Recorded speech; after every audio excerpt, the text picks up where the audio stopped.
Today's episode is brought to you by Element, a tasty electrolyte drink mix with everything that you need and nothing that you don't. In other words, no sugar, no artificial coloring, no artificial ingredients, no gluten, no fillers, and no BS. With Element, I love the watermelon. The watermelon tastes freaking awesome. I drink 1 pack every day, no matter what. People that train out here, it's sitting out here for them all the time. The boxes don't last very long. Right now, Element is offering Table Talk listeners a free sample pack with any purchase. That's 8 single-serving packages free with any Element order. Get yours at drinkelement.com/tabletalk. The deal is only available through the link in the description. The other thing is, if you don't like it, you can just give it away to a salty friend and Element will give you a 100% refund. No risk, money back guarantee. Head over to drinkelement.com/tabletalk. All right, guys, we've got a new limited edition drop, the original Mountain Dog tee that John Meadows had us design from the very beginning. So it's the first tee that he had made.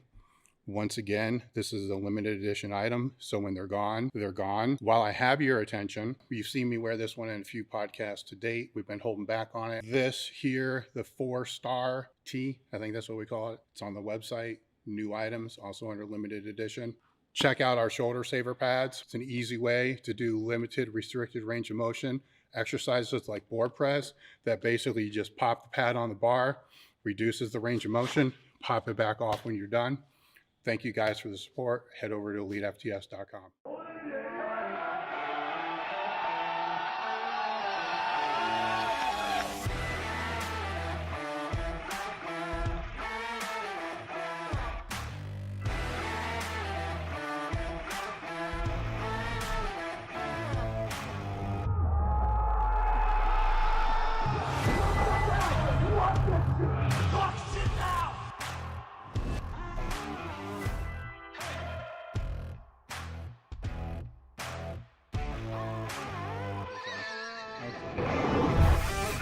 It's time to sit down, keep it real, and cut the bullshit. Welcome to Table Talk. All right, guys, we're back with another episode of Table Talk. Today, my guest is Jesse Ackerman. Jesse has worked as a strength and conditioning coach for over 2 decades. So we're going to go through some of the different teams that you've worked with, or levels actually that we're going to work with. He's worked with basically every level that you can work with, from what was John Carroll, Division 3, all the way up to the NFL, the XFL, and the Special Forces.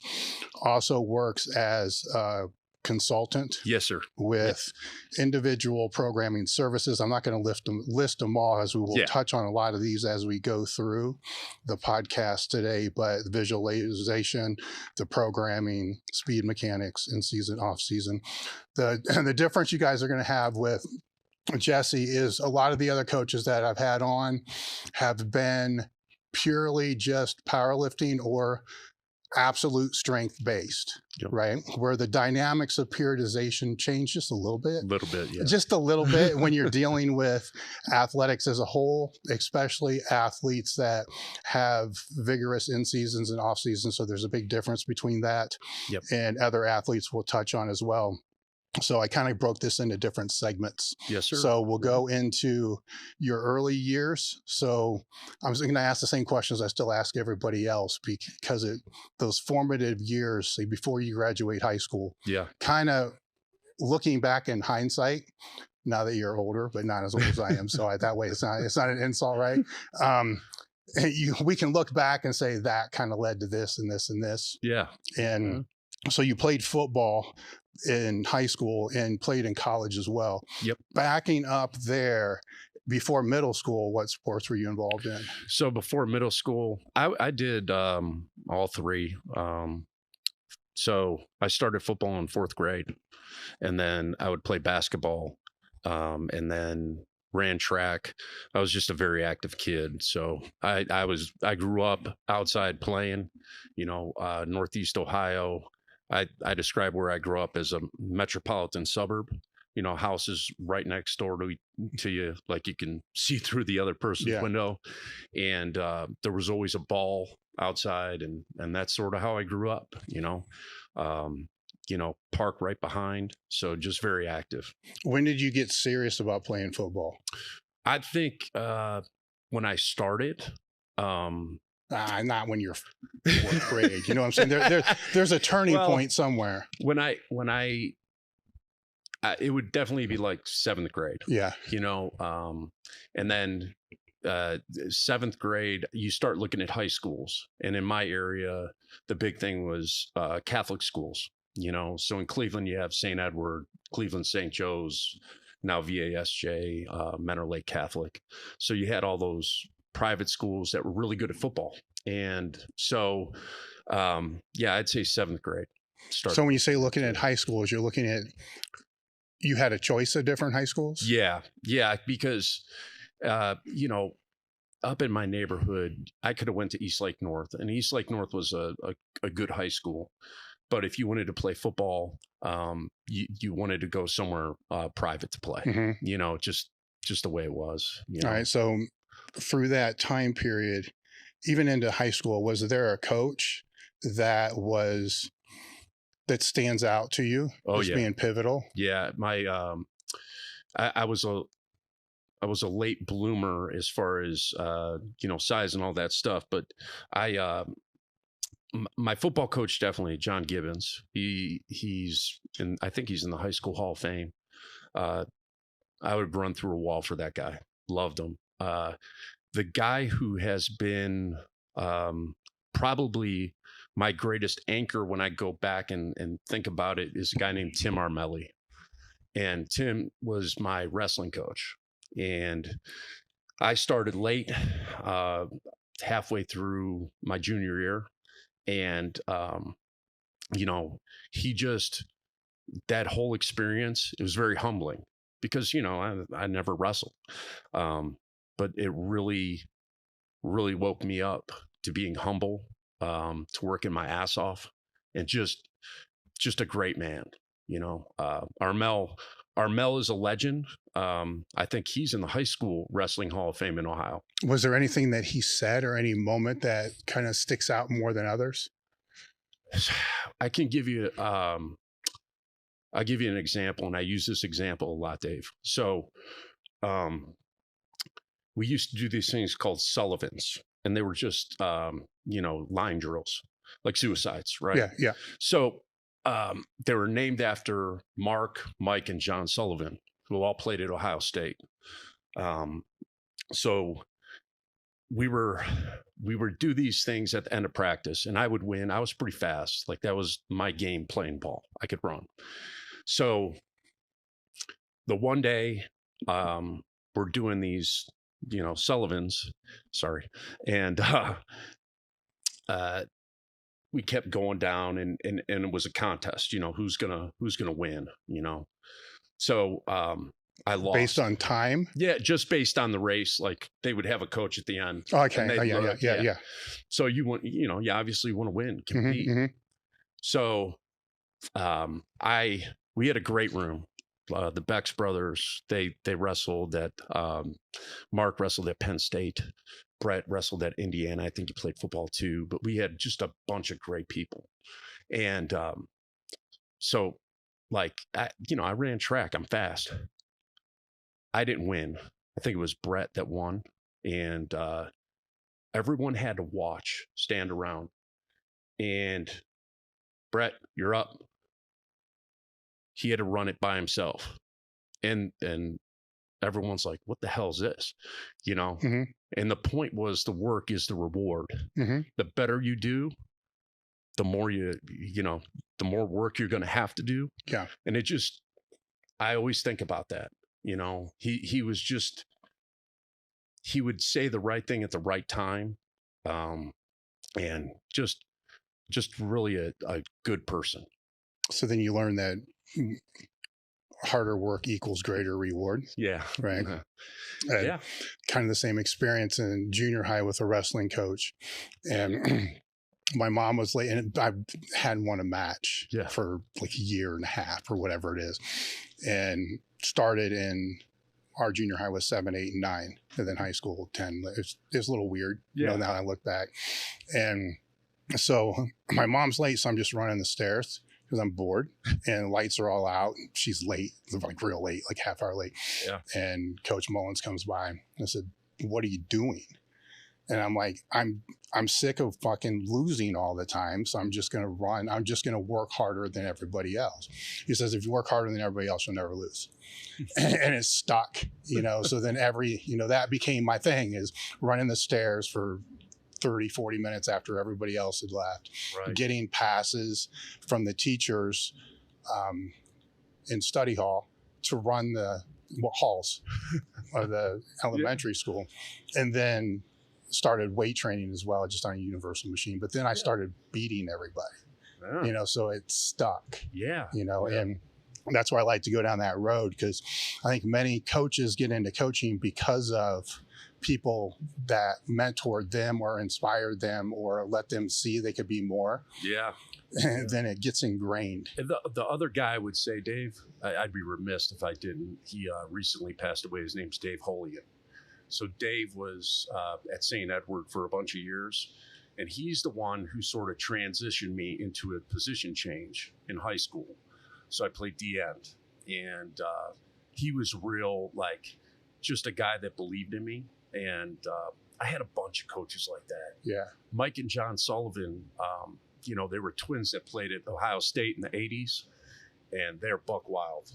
But they are, I mean, you know, these guys, I mean, just the intensity they brought, it was fucking awesome, you know? So, yeah, just good guys. Now, where did you play in college? I went to Ashland. I started off at Ashland, and then I transitioned out of there, and I did well. I had this fixation with playing Division I, right? And as I reflect, that was probably the best decision I made, because it got me into coaching. So I took a year off. I went to a JUCO. I didn't do good in school at Ashland. I actually got removed from Ashland. I was just obsessed with ball. I didn't care about school, you know.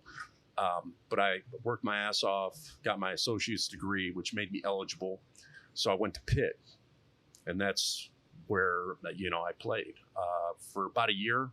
I played there for a season, and then I transferred to John Carroll. Okay. Yeah. When did you realize that you wanted to become a strength and conditioning coach? Because your undergrad degree was in education. Yep. So I realized I wanted to be a strength and conditioning coach. I got invited down to work camps at the University of Texas. And I knew I wanted to coach. I didn't know necessarily I wanted to be a strength coach, but I had a good conversation with my friend Donnie Mabe, who's still there. He's the director. I don't want to undercut his title, but he's like associate athletic director for Olympic sports performance. So Donnie and I had a conversation just off to the side, and he was talking about the reason he got into it. And part of it was family. He wanted to have a family. He didn't want to be on the road recruiting, you know? So that resonated with me because I wanted the same thing. And if I'm being really reflective, Dave, my mom growing up was an aerobics instructor. Mm-hmm. She was jazzercise, man. So it was like huge influence. Mm-hmm. So I would do that shit, never in tights, but you know. Oh yeah, I know what you're talking about. Yes, but remember Alzado had this one that he had milk jugs with, like war with the weights or some shit like that with the music. Awesome. It's fucking awesome. It was stupid as hell, but I did it. But I mean, so looking back, I lost some of my place there, but yeah, I mean, I go when I'm going back and I'm thinking about stuff like that. All those things sort of geared me towards it, but yeah, I don't know. So through when you were at John Carroll, were you playing there or just coaching? I played, yeah. So I played 2 years, and I ended up having a really good senior year. I was All-America there. Yeah, it was a great experience. I fell back in love with football. Okay, you know? And that's where you G8 as a strength coach. Yeah. So I took 1 year off. I didn't take a year off. I was student teaching, and so I was student teaching, and then I coached at Mentor Lake Catholic for a year. So I was the D-line coach. I helped a little bit with strength and conditioning. We won a state championship, which was cool. So yeah, that was my first exposure, but I had a deal with my coach at John Carroll that I wanted to come back. So I came back the next year. I coached there. And then the year after that, I was a GA. Okay. So, and you were there for, I'm going to kind of like just buzz through your resume right here. Then we'll get into the topic. So you were there for 4 years. Yes. And then you went to Iowa. Yep. And was that as an assistant role? Yeah, Iowa State. Yep. Yeah, Iowa State. Yep. And you were there for a year. Yep. And then to Texas, where we'll circle back to all this, but Texas is where you were there for 4 years. Yes. Right. And I think those years were formative. No question. Yes. Okay. No question. No doubt about it. All right. So then when you were there, you were working under Jeff Madden. Yep. Jeff Madden. Okay. Yep. And then also had access to Jan and Terry Todd. Oh yeah. Angel Spazov. Oh yeah. Okay. And a host of other people. I got some good stories about Angel. Yeah. I got some stuff I got some topics for that one there as well. All right. So after you were there for 4 years, you went to Miami for 3. Sorry, Florida. Florida. Yes. Yes. Florida. Okay. And then from Florida to the Rangers for a year. Yep. And then from the Rangers to the Falcons for 5. Yes, sir. Yep. And now it's XFL consulting. Yeah. And what else are you doing now? So yeah, just that. I wrote a book. Children's book. Yeah. And did all the illustrations for that. Actually did it. So I'm pushing that, and I'm just sort of waiting on this next cycle to see what breaks. Yes. You know how it is. It's crazy. So with the XFL, great experience. But they lost a lot of money in the first year. Now they're doing a merger. So a lot of people, just got let go. Yeah. So, yeah. Well, when you're in that cycle that you're talking about, because a lot of people listening won't know what we're talking about. Right. Right now is the hot time, right? It's the midst of it because the seasons are over. Yep. Right. And then when does that turn off? In college, it starts like December. And I'll tell you, like, after the NFL season, you're going to have Black Monday. So that's when all the changes are made. And then it's a couple week process. But then you'll start seeing guys you have connections with get jobs. So this thing, it used to be like January, February, but it can go all the way into March, where transitions happen, jobs open, and it's really a crazy time because you don't want. I never want to see anyone lose their job, but that's part of the deal. That's the nature of the business. Yeah, it is what it is. So, like I was talking to you before, I mean, it's just some things haven't worked out in the league, and I've been close, but no cigar. So just being patient. Now, how did the Falcons happen? So I worked with Dan Quinn when I was at University of Florida, and I worked with him for a year. And then I actually, when I was in transition, another transition time at Florida, Will Muschamp got let go. We all got let go pretty much. So I was getting paid for a little bit, 6 months, and I was up for a job with the military. So basically I called Dan. I said, hey, do you know anyone looking, or do you have any opportunities for me to help out? So he gave me an opportunity to work with their OTAs off-season program. So I was there for like 8 weeks and just worked my ass off. My wife and I, she wasn't my wife at the time, but we lived in a Motel 6. It was awesome, man. Yeah. Just awesome. Was it I mean, looking through here, fortunately you had long stints. Yeah. At each one of these places, which plays out really well. Yeah. Where I know other coaches that's their timeline's like, I would need 2 pages. Yeah. Because it's just boom, boom, boom, boom, boom. It's just moving around. Yeah. And it's obviously building the relationships and building the connections. Right. Which is a big part of all that. And then let's jump into that now. So throughout all these times here, because other coaches that are going to be coming into the pipe, first off, they don't know what they're coming into. We'll get through that. Like they have no idea. They will when we're done, but they have no idea. I don't think that they understand what how much networking they have to do. And authentic networking. You know, not like an email here or there or Instagram DM here or there, but that authentic networking. So with all these jobs and all these different positions that you've had, I'm going to jump out on a limb here and say that it was networking that kind of helped land each one of those. There's no doubt. It wasn't just your resume looked great. It was the resume's there, the experience is there, you know, and this person you already had a network with. No question. You know, so Coach Story backing, I was coaching at John Carroll. How I got to Texas was by working camps, and I worked camps for 3 years. But Jeff Madden, Coach Story was his mentor. He's the guy that got him go out for football, and I coached with him. So we were at the conference, and he invited me to come down and work camp. So, you know, I'm a GA. I don't have any money. So, like, I saved up. I got a plane ticket and went to Austin.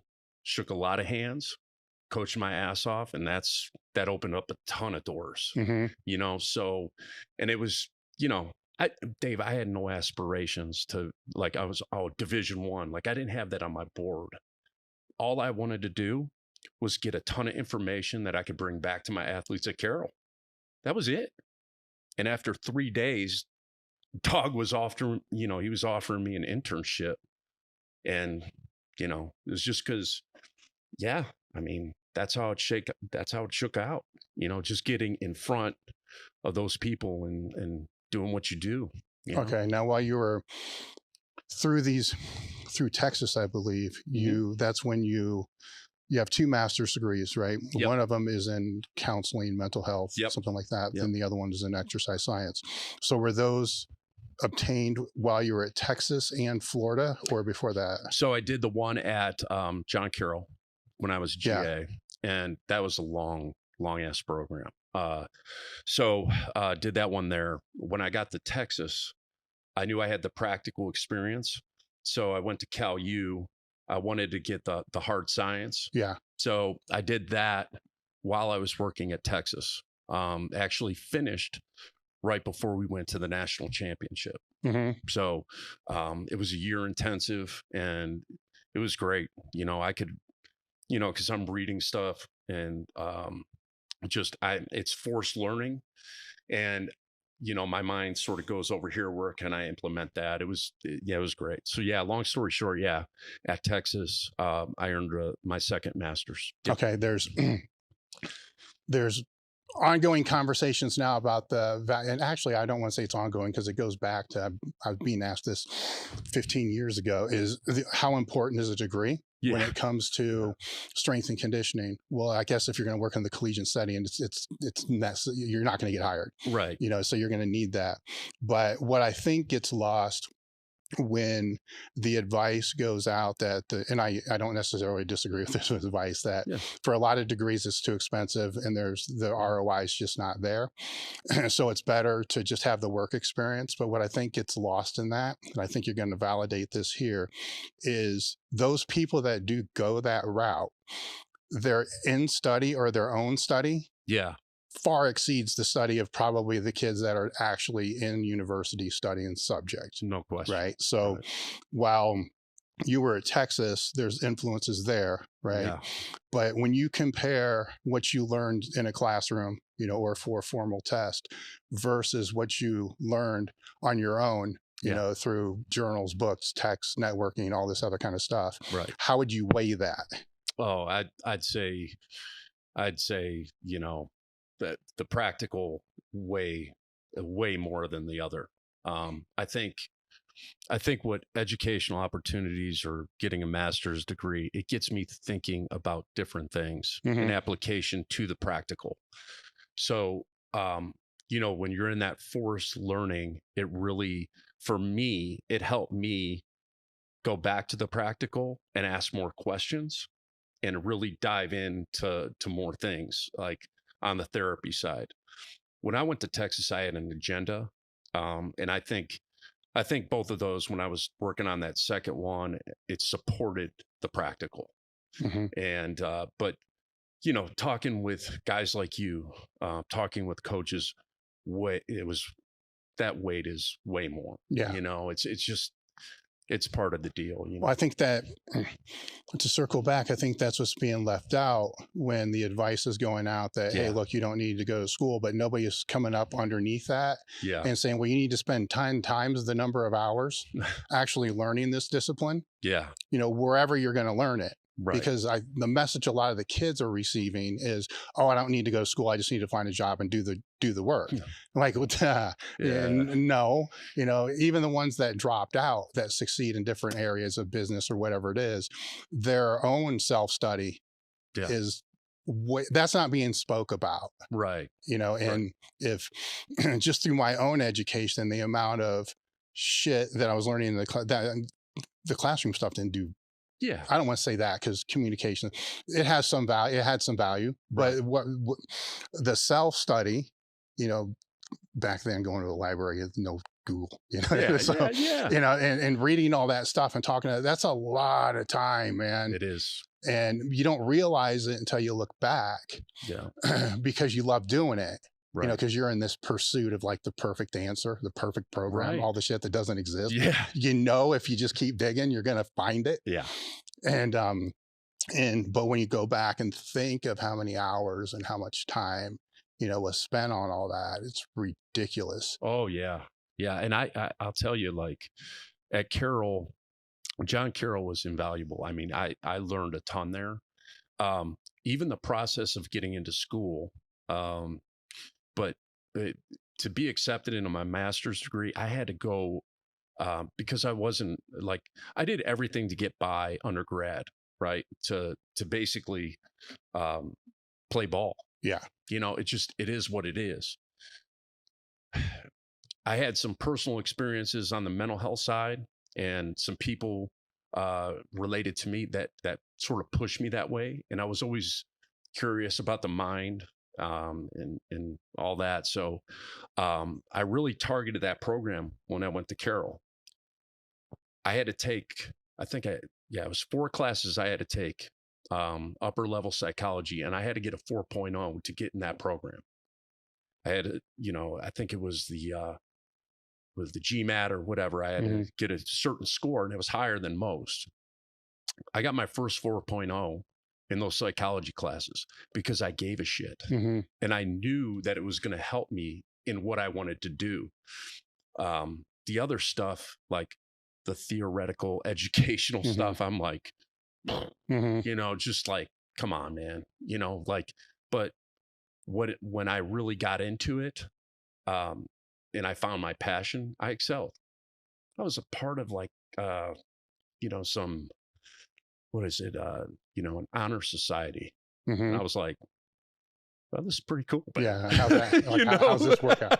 Yeah. How'd this work out? Yeah. So it's good. I mean, you know, so yeah, I think those force work and, you know, having that stand, I think there's benefits to it, and you got to do some shit you don't like in life, you know, and I think those are good lessons. Well, yeah. And it's going to, I mean, to play devil's advocate, it's going to teach you how to learn. Yeah. It's going to teach you how to filter information. Yeah. You know, it's the ultimate bullshit detector. Yeah. You know, if you can figure that out any other way, that's great. Yeah. But sometimes, like, a lot of people don't know how to read research. Yeah. Or they don't know what it actually is. Yeah. That's probably the bigger problem. They just don't know what it is. And then what it actually means. You know, is it even applicable? You know, and all this. With the collegiate experience, you've worked with all levels, right? So for a big chunk of time. So we all know that the athlete, because even back then the athlete coming in lacked mobility and so forth. And it's probably worse now. I'm assuming it's way worse now.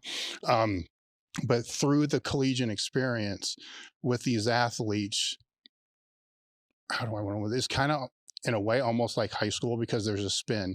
there's a 4-year spin or a 3-year spin that you're going to have. So you always have beginners coming in. Yep. Right. And then you always have leaders you're trying to develop. Yeah. And then once you get the good leader, he leaves, right? Yeah. Graduates. And then you're right back to that spool, which keeps you in a perpetual state of working with beginners to intermediates in the weight room. Yeah. Right. Yep. Now, as far as on the field, 3 different levels. I mean, you're dealing with, good. We're not going to say they're bad, but you're dealing with good to great athletes at the same time. Yep. So working with, first off, are those 3 levels when it comes to coaching, or 2 levels, say 2 levels. So the John Carroll level and then the Texas level, how much of a difference between athletes is there between those 2? Yeah. So Carroll, I had some really strong guys in the weight room, and we developed that and all that. And like, I'm not patting myself on the back. We just had guys who were really committed. When you get to the Division I level, you're seeing guys who are like, they're just gifted in all areas. Now you have some at Division III too that are gifted. The difference between that level is a couple inches. It's they're faster, but tactically and technically from football, it's very similar. So, I would say the Division III guys, they're not getting paid, so you have that. They're playing for the love of the game. And I'm not saying that's not the same with Division I. A lot of guys love it. They might see it as a way out, or whatever it might be. But it's really, the commitment's a little different. When you get now, it's a lot different because there's so much demand when you're at a university like Texas or Ohio State. I mean, those guys, they're football players, especially with NIL and everything else, so it's a balancing act, but it's definitely, the other thing too, Dave, is media. Like, Division III guys aren't going to have to deal with that. These guys have to deal with all that stuff now. And when I was at Texas and Florida, it was sort of the beginning of the social media, or, it was getting bigger, but it wasn't where it is today. So those guys at Division I have to deal with so many pressures, expectations, it's crazy. It's crazy, so. What about the skill level? Skill level, I would say, like, just stature, guys are obviously bigger. Division I, they're faster. From a technical execution on the field, I don't know the difference, but it's a funneling system. It's just the big ones are, the guys who are big and can move fast, they're funneled, Division I.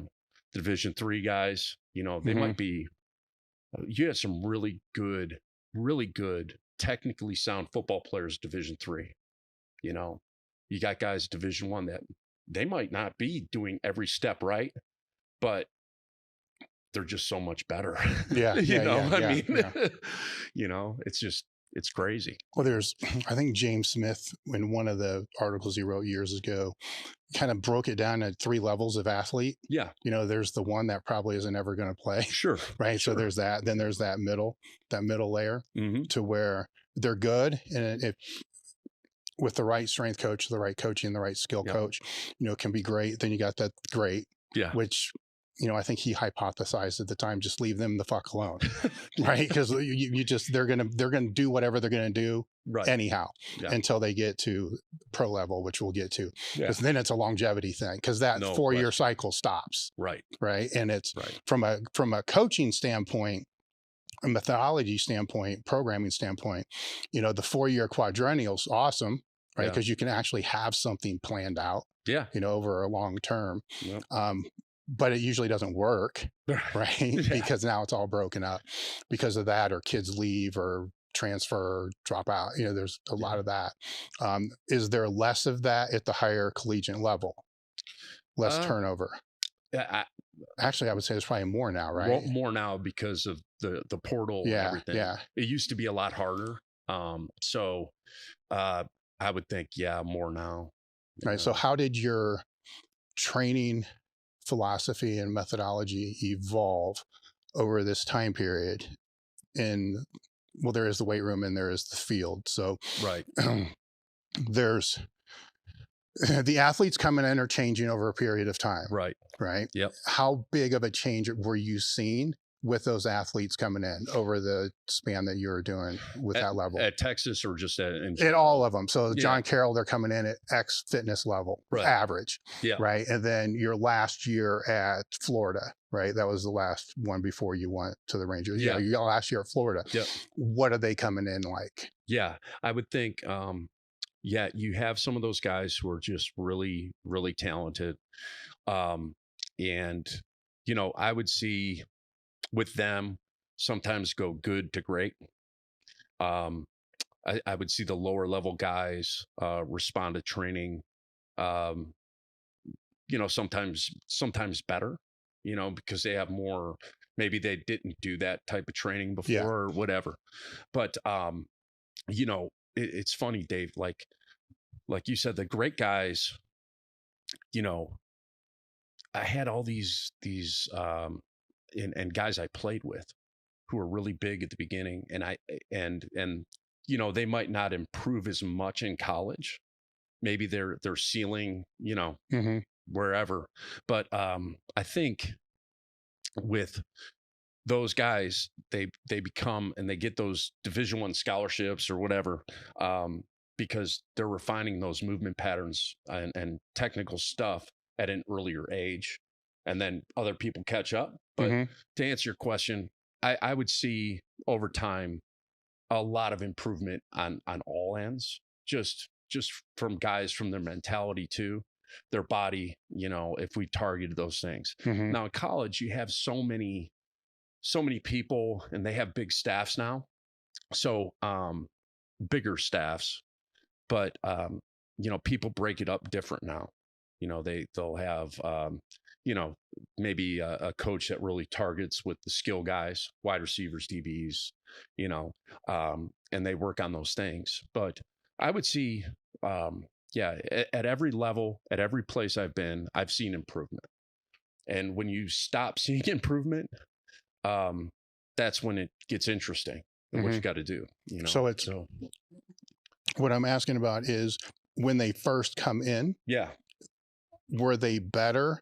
Well, granted, it's a different level too, right? Yeah. Were they better than when they were 10 years ago, right? Because my pushback would be, I guess, where I'm trying to go here is there's the criticism that all our younger generation are, on phones, lazy, not doing anything, which I don't disagree with, right? Right. But at the same time, the ones that are doing the work, the training is better now at younger ages, than it ever has been before. Right. So if it's those that are doing the work, which would be at the Texas and the Iowa and the Florida at that level, they're coming in on that first year, should be coming in, higher skill, higher strength, higher speed than what they were in 2002 at John Carroll. Is that a fair assumption? Yeah, they should. Okay, well, that's why I'm asking. That's the question I'm asking, is they should, but are they? Yeah, I would say, training, they come in better educated on what we do, for sure. Now, there's other things in play there as far as like, they've been a part of structured stuff, so they know the deal. They know what a warm up is. They know that. But sometimes they don't know, I guess the second part, like really the strain, and I think that's more like they don't go as dark. Okay. When they're trying, so they may not have had to, though. Right. For them in high school, they're the best in the league. Right. And I think that's where, that's the good challenge. Like when you see these guys who, they know a dynamic warm up, they know, they know what to do, but then, what do they do when they get hit in the mouth? Yeah. Their resolve, their grit, that type of thing. I think more on that line. That's where the difference is. Mm-hmm. I think, look, when you get your ass kicked, you learn. Mm-hmm. You learn. I think sometimes kids now are afraid to get their ass kicked. And they may not had to have had. Right. Right. So that's kind of where I'm going, is if they're a great athlete, right. I don't want to say breeze through high school, but they breeze through high school football. Right. At some point throughout this process, and you've worked at all levels, they're going to rise up against people the same as them. No question. And then there's that mental challenge. Right. Right. So is that what you were seeing? And yes. then how would you go about working with them to get through that mental challenge? Because it may have been the first one they've ever had to experience in sport. Right. Now, they may have experience in life in other areas, but in sport, that's got to be a humbling experience. Yes. When they've had the newspapers and everybody write about how great they are, then they just get their fucking face smashed. Yeah. Yeah. And I would say, you said something. They might have had it in life, right? So, okay, there's always experiences to build upon with people who have, a challenge, let's say, in the gym or with the team. Not everyone's going to come in and they're not going to start as soon as they get there. And a lot of guys do struggle with that. So I think you build upon past experiences, and that's up to you as a coach to create that dialogue. Or that trust, right? That trust, right? You could see it. You could see a guy's not perfect. He's got all the ability in the world. He's got it, but something's off. And I think, you need to address that somehow, some way, and find a way to get in there and talk to him, but build upon the things that he did overcome or she overcame in her life. I think that's, I'm going in my psych background here, but that's really, in my opinion, the key. Everyone has had a point in their life where they had to have been strong to overcome, been resilient, so I think you build upon that if you do see it, and teach them how to use it in the current situation. Would you say that's the key to their success at whatever level they're at? Because if that's not addressed, it doesn't matter what great training program you have. No question. And I think, you know this, 18 to 22, whatever training you're doing, they're going to respond. We know that, so like for me, that mental side and really getting into finding out what gets them going to overcome those things, to take that next step, is really critical. I mean, it's part of it. And you see the guys that don't do that. Now, I'm not saying it's on me. They have to be open to it too.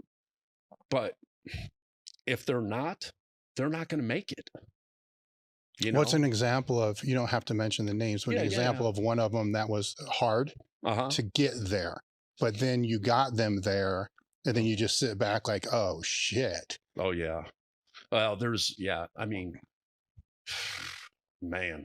See, Dave, here's the thing. Like every place I've gone, I love working with the high risk people. Like I love the guys. What do you mean by high risk? So the guys who have an edge to them. Yeah. I love that shit.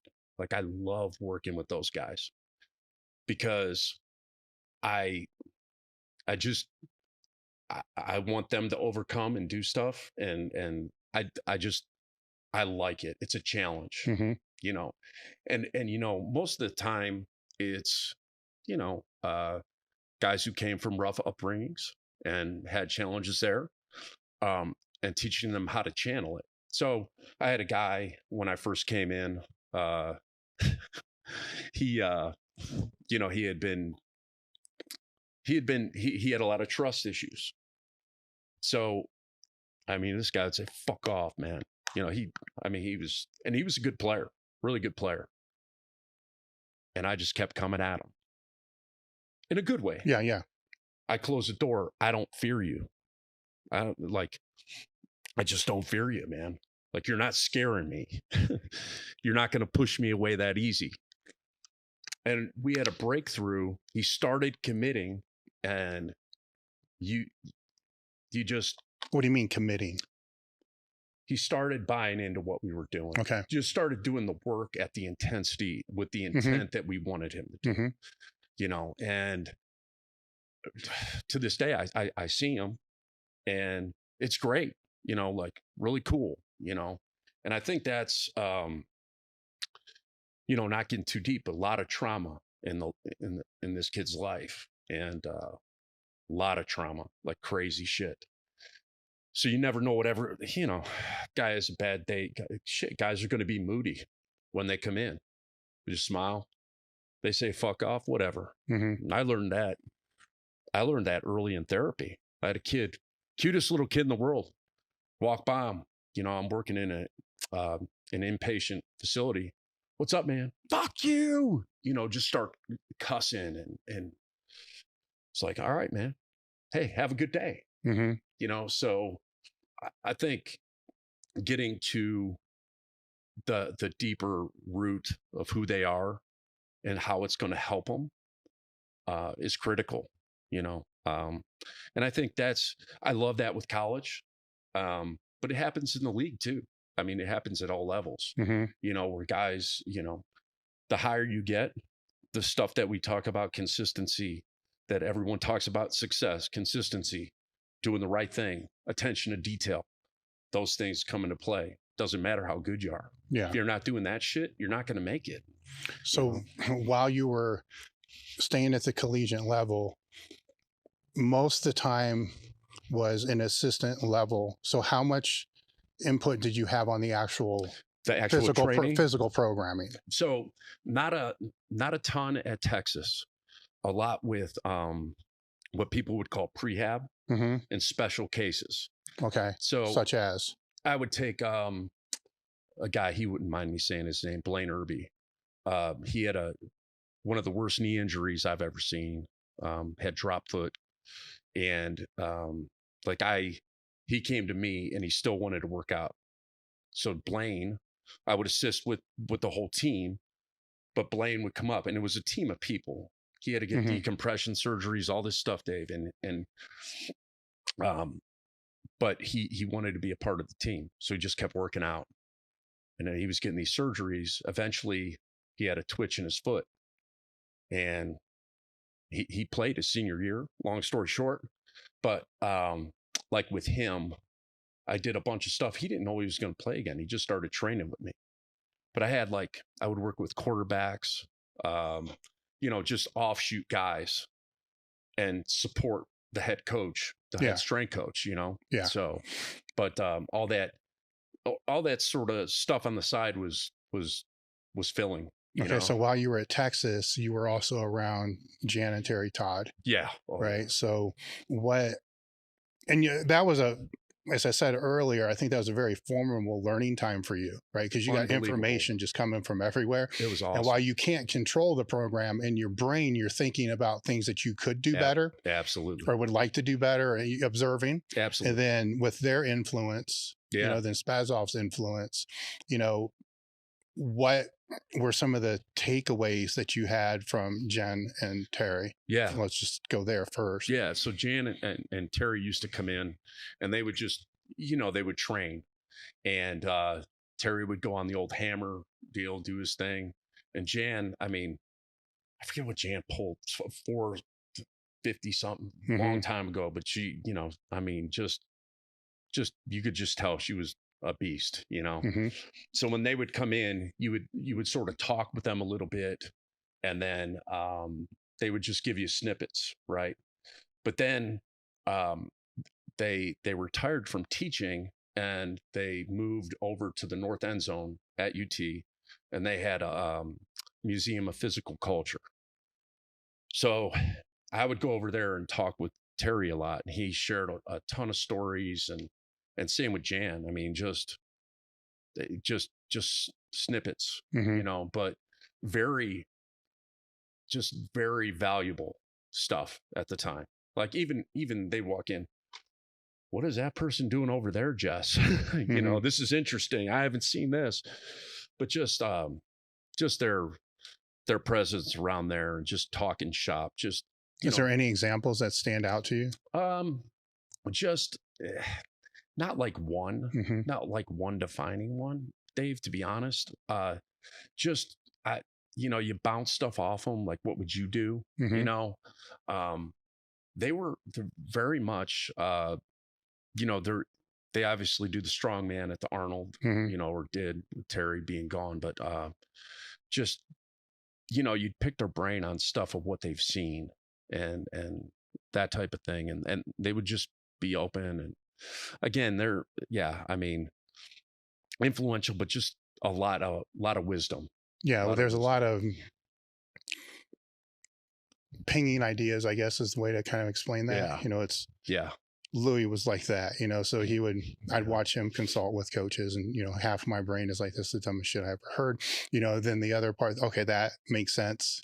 So it's helping you to process. Does that be a way to kind of explain this? Well, all the other information that you're learning and reading about, then having them around helps to process that. No question. Because in both directions, because they may be, talking about things that were 40 years ago that no way anybody's going to do anymore. We've learned it. It's better. There are better ways. So it's Louis the same way. There's things that come out, be like, okay, there's better ways, but that's still processing, learning process, moving forward with that. Right. Like I would, here's one. So in 2015, we were up at the Arnold. We came up and Jan got us in, and we just met up with her and Terry, and Bill Kazmar's in there. And like a situation like that, like I walked in the room and I always ask people, hey, if you had one lift and one lift only that you could do, what would it be? And Bill said, hang snatch, hang clean for strongman, right? And I was like, so I reflected on that, and Jan and Terry were in that room. And when I reflect on that, I'm like, okay, and I asked him why, because that was his limiting factor. That was his weakness. And like, if it weren't for Jan and Terry Todd, I would have never been able to ask Bill that question. But I knew exactly where Bill was coming from, because that was his. No, that's a big takeaway though. Right. Because that's where his focus was. Right. In building the weakness. Right. Where he could have answered the bench press. Something that he excelled at. Right. This is something I always did with interns. It's a bait question. Yeah. They, immediately, college athletics, power clean. I said, okay, power clean. So what are you going to do for absolute strength?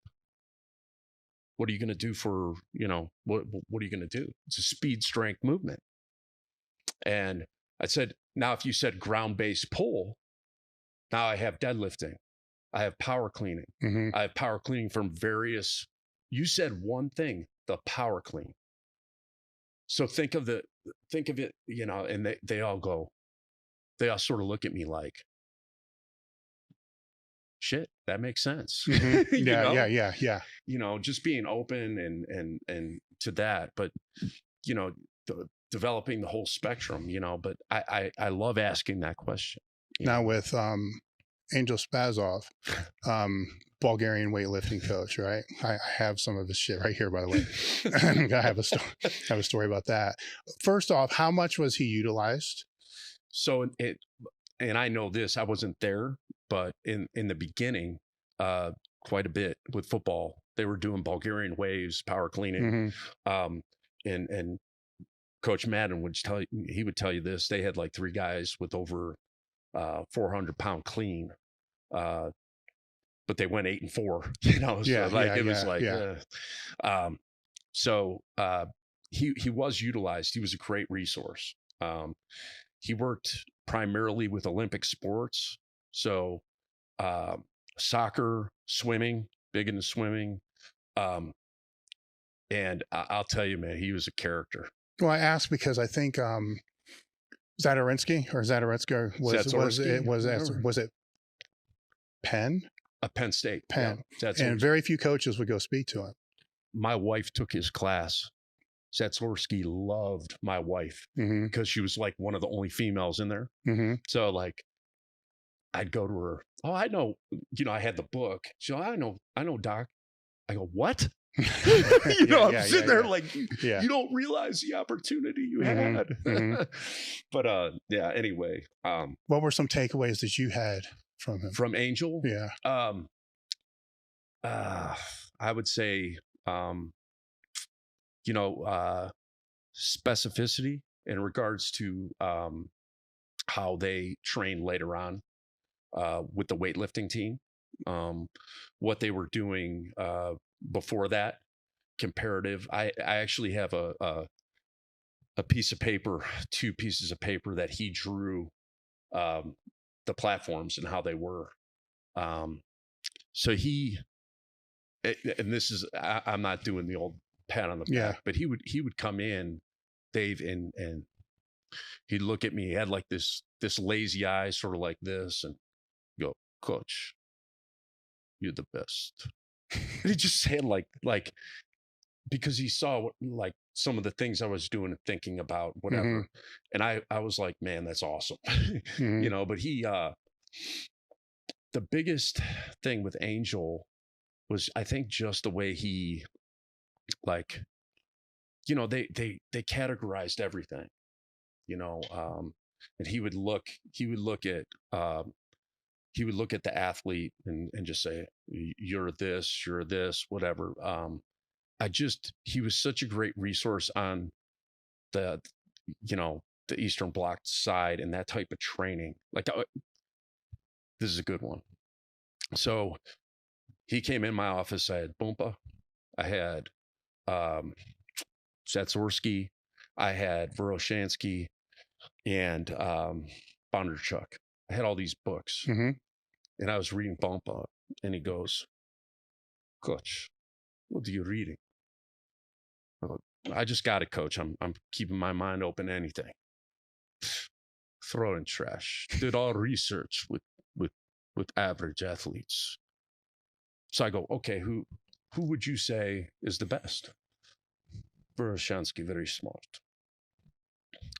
Bondarchuk, athlete, knows what they need and did it at a high level, So he would sort of break it down and just tell you what he thought was useful and what was useful. Well, that helps to define how you're going to see each rabbit hole you go down. Right. Because when I've been down all those rabbit holes, right? And it's like, oh, fuck, you don't know the context. Right. And well, you know what people tell you the context is. Don't bother looking at it all. It's all drugs, so it's like, whatever, and when I was in college, I pulled this out.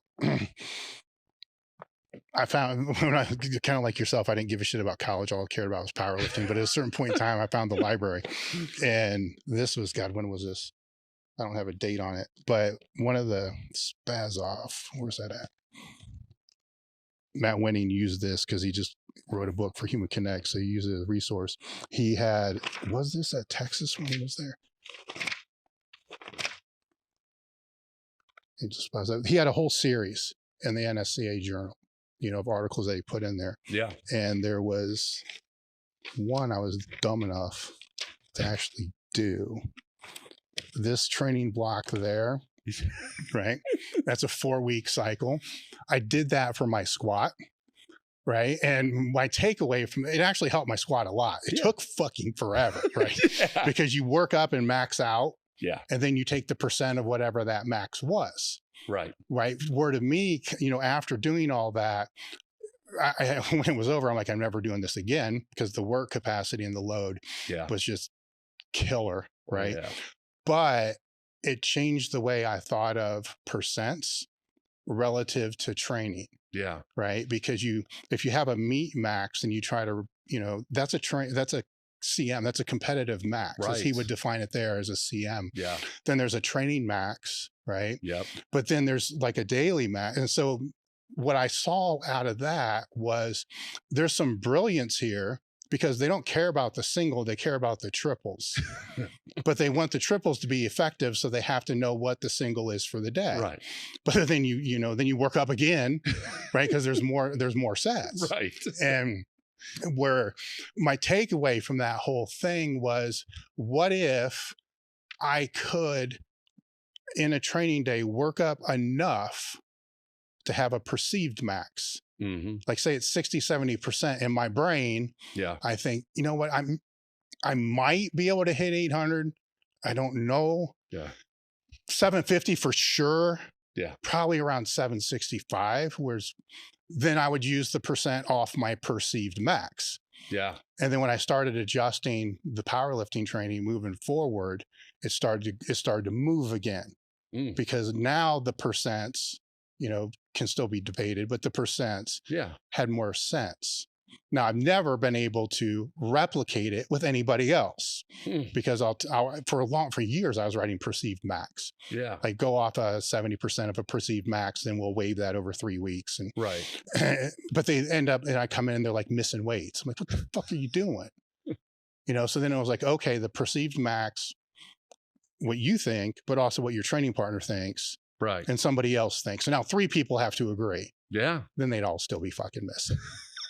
So, but that was the first time with that I was exposed to even that idea. Right. And I don't know how much that is really tied in to the entire Bulgarian weightlifting system. It's just one block, right? Right. So without a full context, right, you don't really know.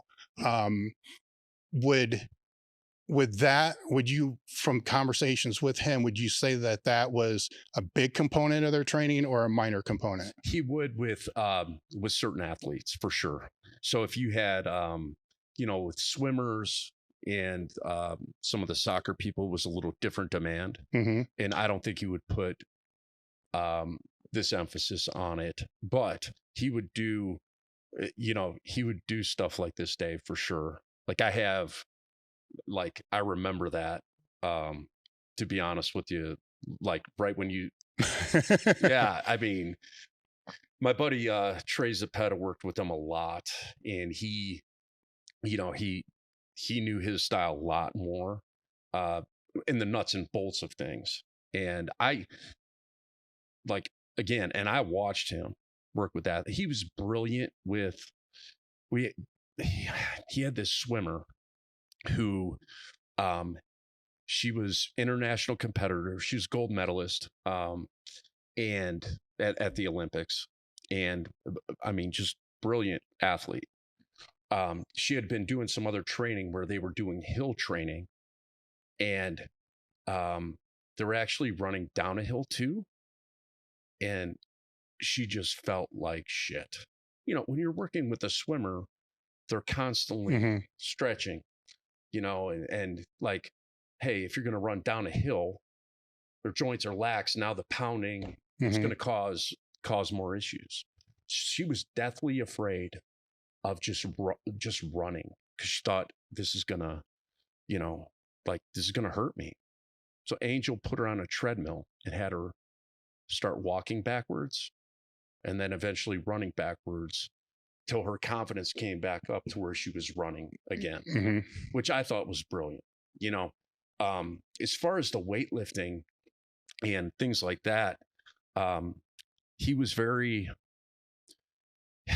he was older at that time, but he would sit on the floor and he would watch. If someone had a lot of talent and he would, a lot of talent and was really into it, he would go get them and he would coach the hell out of them.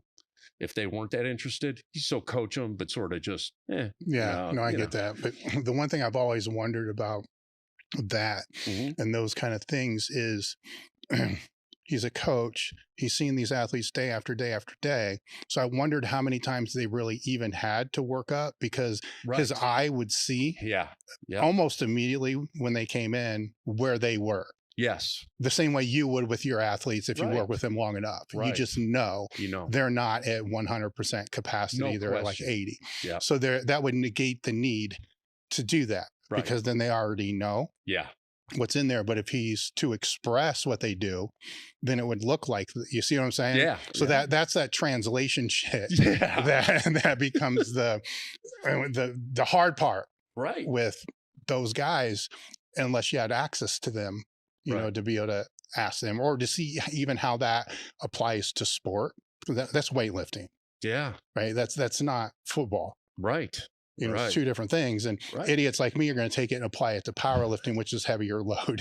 You know what I'm saying? It's a different stress. Yeah, no doubt. And, but it's interesting that you had access and people had access to them, and how, because the same stories come out with Verkhoshansky and other people that I know that were communicating directly with a lot of these guys.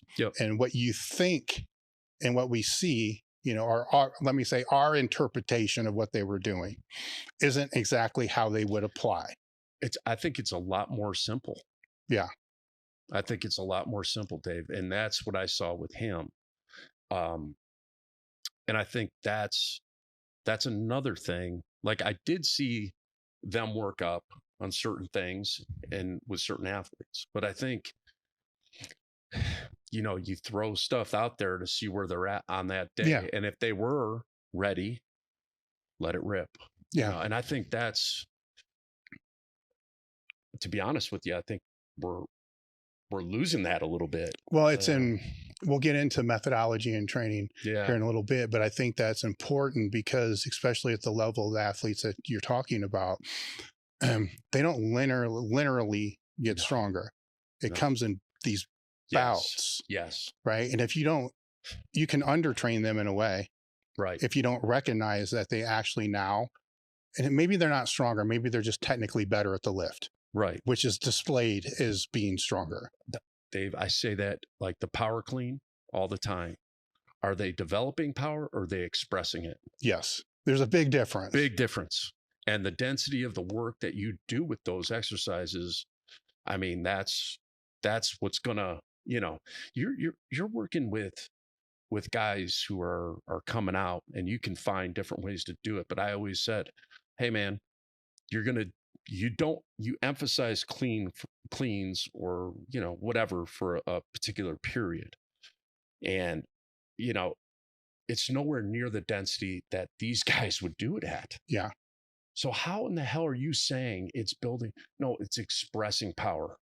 And I think that's with a lot of, you know, now you might see it year to year over time, that workload, you know, you emphasize things more and it has a direct effect. But I mean, it's a tricky balance though sometimes, because their expression that they're able to do may not equate to the work capacity they can actually do. Right. So you can't just change the percentages because that was expressed differently because the work capacity isn't there. Right. So it's a art. Yes. You know, that kind of comes into all this. I couldn't agree more. And, but without seeing it, you know what I'm saying? You're, in my opinion, you're missing a major dial. Yeah. Or metric. Metric. That's a better word. All right. So before you went to the Falcons, you worked as Special Forces. Yeah. All right. So now there's a completely different, well, I'm making another assumption. Is that a completely different mindset than the athletes you were working with? I think, yes and no. I think, you know, without the obvious, Dave, I mean, you've been with operators and had operators on the show. It's totally different when you're dealing with life and death and things. My role when I got there was basically, okay, I'm going to show up. I'm going to train first thing. I'm going to train on the floor with these guys, and then I'm going to coach them. So I'm going to get dirty and just like, I want them to see me train and do some stuff and whatever. I wasn't worried about the programming or anything like that. I had an idea, but I really needed to dive into what they were doing in that culture and be open.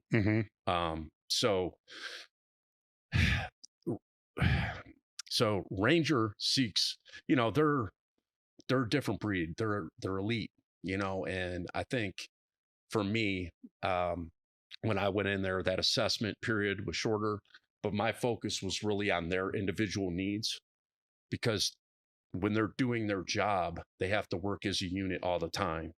So when it comes to physical preparation, there's some autonomy there at some time, you know, sometimes. So you want to give them that, and you want to give them something that's not going to fuck them up. So, but if they can't connect with you, then it doesn't matter, because they won't listen, you know? And, so I would say it was more like working with a pro athlete versus a college athlete.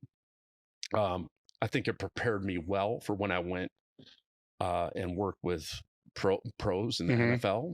I really do. It really prepared me for that. So as far as what we did training wise, it was really based off, like, I'm a big static postural assessment, you know. I want to see the way they move too.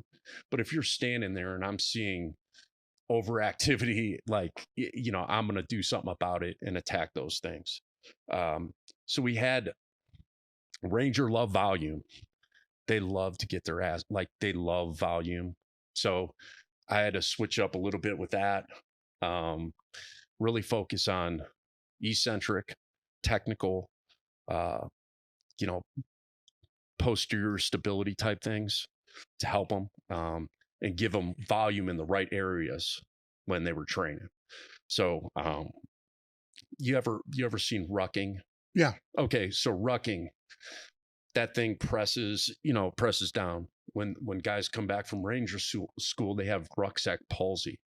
So, I mean, these guys are just beat up. It's like, okay, what do I do to counteract that?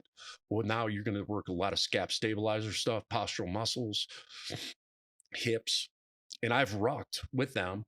And it's not like I wore the wrong shoes, by the way, you know. It sucked. I was going over, you know, but, you know, I got him like, golly, man, my hips are sore. You know, okay, I got an idea of what I'm going to target. From a mentality standpoint, I think I learned a ton. It was about the standard, you know, individuals. And it was like that with the pros too. Hey man, I'm checking you because it's the standard. It's not personal.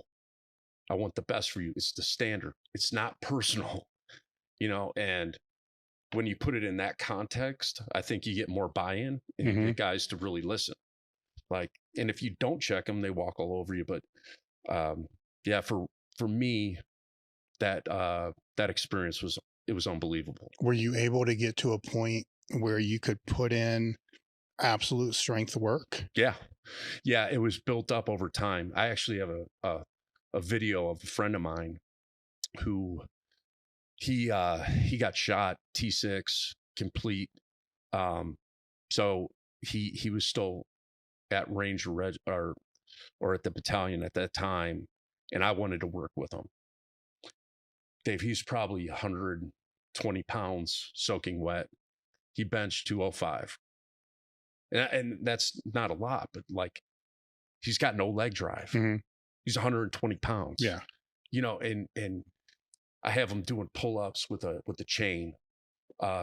My job, my role there, because of my background working with PTs and doing that, my job was to get guys off profile, or guys coming off profile, and getting them ready to be a Ranger again. So like return to play. Yeah. So it was a unique position, and I worked with some great guys. How long would you have to turn them around? They would, that would be based off what the PT recommends. You know, he was the guy I worked for was at the time, he was a captain. Now he's a major, but great guy, and he would clear them eventually, you know, him and the doc. But when they were cleared to work with me, they would just give me the limitations. Hey man, you can't, you know, I got it. Yeah, we're good. But again, like, it was. Well, I'm just thinking in my head how to lay that out, because you would have kind of like a recovery block, then a strength block. Right. And if you have 4 weeks, Mm-hmm. you know, what the fuck is that? You know, you don't have that. Right. You know, that's different than if you have 6 months. The tactical schedule for them is so intense. But the guys who are obviously coming off injury, they're going to be there until they're ready to go again. Yeah. You know, so that was the cool part. We would talk about progressions. So that was somewhat fluid based upon their recovery. Based on the injury. Okay. Yeah. So, and we had some stuff. Mm-hmm. I mean, we had some major stuff. So, like you would figure it was interesting. Mm-hmm. So, but yeah, we did do not just with Travis Dunn was the guy that benched 205, but the other guys, yeah, we would work up. And then they have a standard test where they would do a certain max. I think it was a 3-rep max on a trap bar deadlift. So we would do that, and I'd be coaching my ass off on that on the day they were doing, because there's so many guys, you don't get to see them all. Yeah. You know, so it's just like the power clean. You do most of the coaching on the day you max it out in some programs. Yeah, you know, it's like. So anyway, yeah, it's very interesting. Let's take a bathroom break real quick, and then we'll get back. Gotta pee.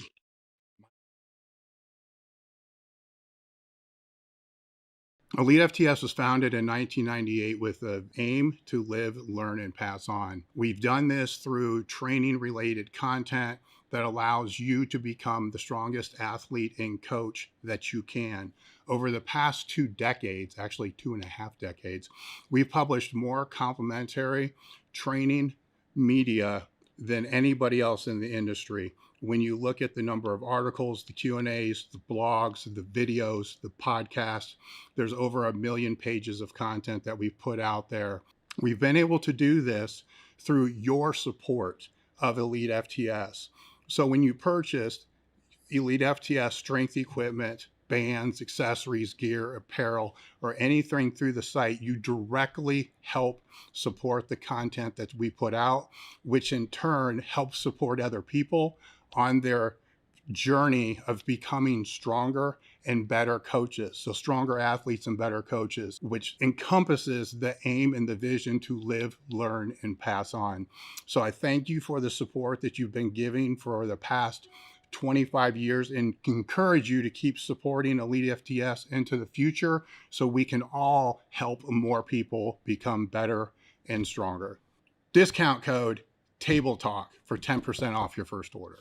All right, guys, if you like the Table Talk podcast, then you're going to love the crew. If you're struggling with trying to get through a sticking point, you're trying to figure some specific aspect of your training out that you just can't dial in, you're dealing with injuries, you're trying to figure out how to better optimize your training, all the stuff you're seeing on social media is confusing, and all you need is a little guidance and support, or just somebody to look at your lifts to make sure that they're either heading in the right direction, or if there's a weak point in the lift, they can point out what that weak point is. Well, that's what we have the crew for. So when you join the crew, you get an extra Table Talk podcast each month called the Crewcast.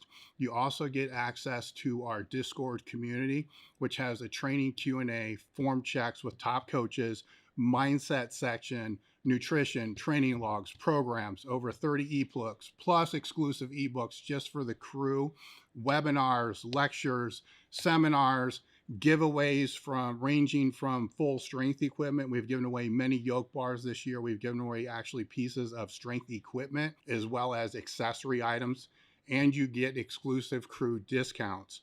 So go to the link in the description that says join the crew, click it, join now, and start getting stronger today. All right, guys, we've got a new limited edition drop, the original Mountain Dog tee that John Meadows had us design from the very beginning. So it's the first tee that he had made. Once again, this is a limited edition item, so when they're gone, they're gone. While I have your attention, you've seen me wear this one in a few podcasts to date. We've been holding back on it. This here, the 4-star tee, I think that's what we call it. It's on the website. New items, also under limited edition. Check out our shoulder saver pads. It's an easy way to do limited restricted range of motion exercises like board press that basically you just pop the pad on the bar, reduces the range of motion, pop it back off when you're done.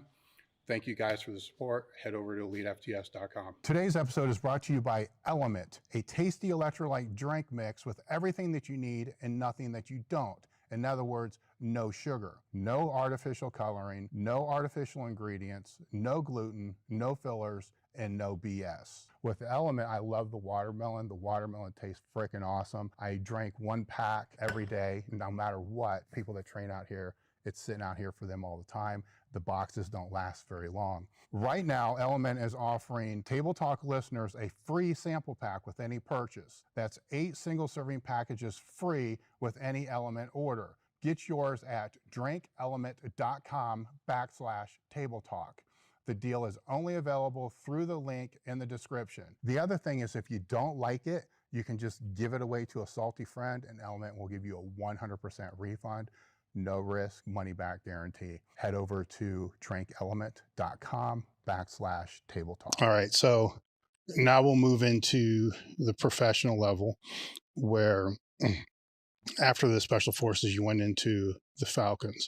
Yep. But would it be safe to say that also coincides with a time to where now you have full control Yes. over what the program is Yeah. and what it's to look like? Yep. So when you first started laying that all out, Yep. what did that look like? Because at this point you have all these experiences, Yep. you know, all the education and all that. So it's like, now here's the template. Yeah. You know, so what's the template look like? Yeah. So, or what did it look like? Because then it's gonna change. Oh yeah. Yeah. Yeah. So, so I always had some influence in programming, but it, you know, now it was going to be with everyone. Mm-hmm. You know, same with Rangers. I would individual guys, but when I came to Atlanta, you're absolutely right. I had all this information that I had gathered over the years, and I put it all on the board. That year, I didn't go to the combine, and I just stayed back, and it was. I had an idea what they had been doing in there before, and I really wanted to take the technical part to another level with queuing and everything else. But I also really wanted to think about some of the things that they were dealing with at the time, where I needed to emphasize them. So now they didn't have a ton of stuff, but when I put it all on the board, I had, you know, this system. And I always say system versus program, Dave, because a system can evolve, you know, and, you know, just, you know, talking with Louis, reading and talking with other coaches, spaz off all that, it all was sort of melded into this thing. So I knew that I was going to wave, we were going to do speed work. Mm-hmm. I knew that the biggest thing at that point was the off-season program, you know, so it was 9 weeks. You're going to bring guys in, and from day one, it's got to be about movement. And because you don't know what they're doing, you know, so it's got to be about movement. And I wanted to build into strength, but strength was a little further down, you know. So basically what I did when I got on that board was just, I mapped everything out. And the resounding theme was isolation, integration. Okay. So, Nordic curls, right? Overhead squats, what most power lifters would do for ancillary work to bring up their weaknesses, I wanted to do at the forefront. Because when you go out on the field, you have to work as one, and you have to, you know, your whole body is moving. So when they're moving outside, if I have them if they leave and they just did a intensive hamstring exercise, Where's their body at that point? It's the last thing you stressed. So I knew what the schedule was like in the building. So periodization started as soon as they walked in. So, and what I mean by that is, what are they doing in the morning? Are they eating breakfast at the facility? How are they going about? I was thinking about all this shit. So the way I set it up was, you know, your things, the LPHC musculature that's normally, a high injury rate in the NFL. We targeted that stuff first. So I would target that, and then we would integrate. So what do I mean by integrate? Okay, if I isolate hamstrings, the groin, whatever it might be, if I'm doing Copenhagen's or something like that, how do I reintegrate that? Well, I like partial Olympic movements. I like something working over multiple joints. And for me, either a hang clean pull, a hang snatch pull, a clean pull from a block, even a hang position when I go below the knee. Okay, now I'm coordinating hamstrings and glutes to work back together in an upward fashion. It's not the same fashion as running, but I'm resyncing the system to do that. Yeah. So I would do that, and then we would structure from there, whether, every day I would do some form of total body method lift in that first, after the isolation exercises. So I would do that, integrate. The only day we didn't was the third day. So how's that lay out with field work, right? Because field work is also plyometric work, right? No question. So that is dynamic work. Right. So field work, I'm very much high-low. Very much high-low. I picked up some stuff from Lawrence Seagrave. He used to do this regeneration run. He still does, where it's intermixed with certain activation exercises, quadruped, leg raise series. I know some of the listeners probably aren't familiar with trackside therapy, right? But they do these different movements to assess and then maybe get a release on a certain area of the body, and then take it through to see if any movement's being inhibited when they're going, right? So it's sort of set up like that, but it's great work capacity. So coaches always go, hey, we're going to do a linear day and a multi-directional day. I'm sure you've heard that. In this system, everything was either high intensity COD, high intensity COD, high intensity linear, or low intensity COD, linear. So that's how I broke it up. So I'd have an inventory of all these stuff, all the movements on the field, and I would plug it where it needed to go and how I would emphasis for that day. Obviously, the high intensity stuff would be more plyometric based, reactive, ground reactive force, all that stuff, right, in there. And I would pair that with what we were doing in the gym, or how, what the emphasis was for the day. So acceleration would be like a speed squat day. And how would that lay out over off season? How would it lay out over a week? Yeah. Is the load front loaded or back loaded? Back loaded. Okay. Great question. I love it. All right. So we went Monday through Thursday. Monday through Thursday, and Friday was their day off or an optional day. Why we did that? Some guys, you get more buy-in. Remember, OTAs, off-season program, is not mandatory. So you want to give them a 3-day weekend, get more buy-in, more guys there. So Monday was what I would call low CNS. It would be highly aerobic. It would be an upper body day with a little combo with a total body. Okay. So you're working posterior cuff. We would always do movement first. So we would go out, and I would call it postural resets. So quadruped series, leg raise series, adduction, abduction, some mobility things, low skip, windmill, skip, scoop. It was a favorite.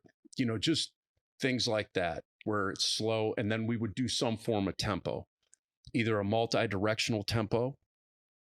It would be just a linear tempo. I'm a big believer in going front and backwards. Right. So this is essentially a warm up, right? Yeah. All right. So then where is the effort level? I would say it was like if I'm less than 75%. All right. Which they're going to do anyhow, right? Right. So they're not going to overdo it. Especially on Monday. Yeah. And some guys say, hey, you guys better do your work because Monday's going to be a beast. That shit doesn't work. Especially with pro athletes. When they come in, we need to reset them. We got to get them used to the environment again, because I don't know if they went on a plane to a different, I don't know what they've been doing. I don't know if they've been, you just don't know. So I'm going to assume that they haven't done anything, and, I'm going to do that. So, aerobic work is one of the first things to go away, right? If you don't reinforce it. So at that point, Thursday, Friday, Saturday, Sunday, I got to hit them to get them back because football's aerobic. So what that would do is get a good sweat, they'd get a good lather. We'd go into the gym and do it that way. I'd give them a little transition, but they always knew the emphasis for that day. Okay, then Tuesday, that's when we hit them. Now, what's different here is we would do the same isolation stuff, but I wouldn't want a ton of time under tension, especially lower extremity. I just didn't want it. Now, over time, what I evolved to, I would do some form of Olympic at the front block, but I figured we were out on the field and we always did a reset with med balls. Okay. So this warm up, it would look very different, Dave, on that day. A little bit more traditional dynamic A, B, C series, all that stuff. And you would have sprinkled in there activation stuff, stability bounce, pogos across the field, lateral pogos, all this stuff. And so we would do that. We would do accelerations. And this was one of my head coach, Dan Quinn's awesome. One of his things was really about competition, so I wanted them to compete.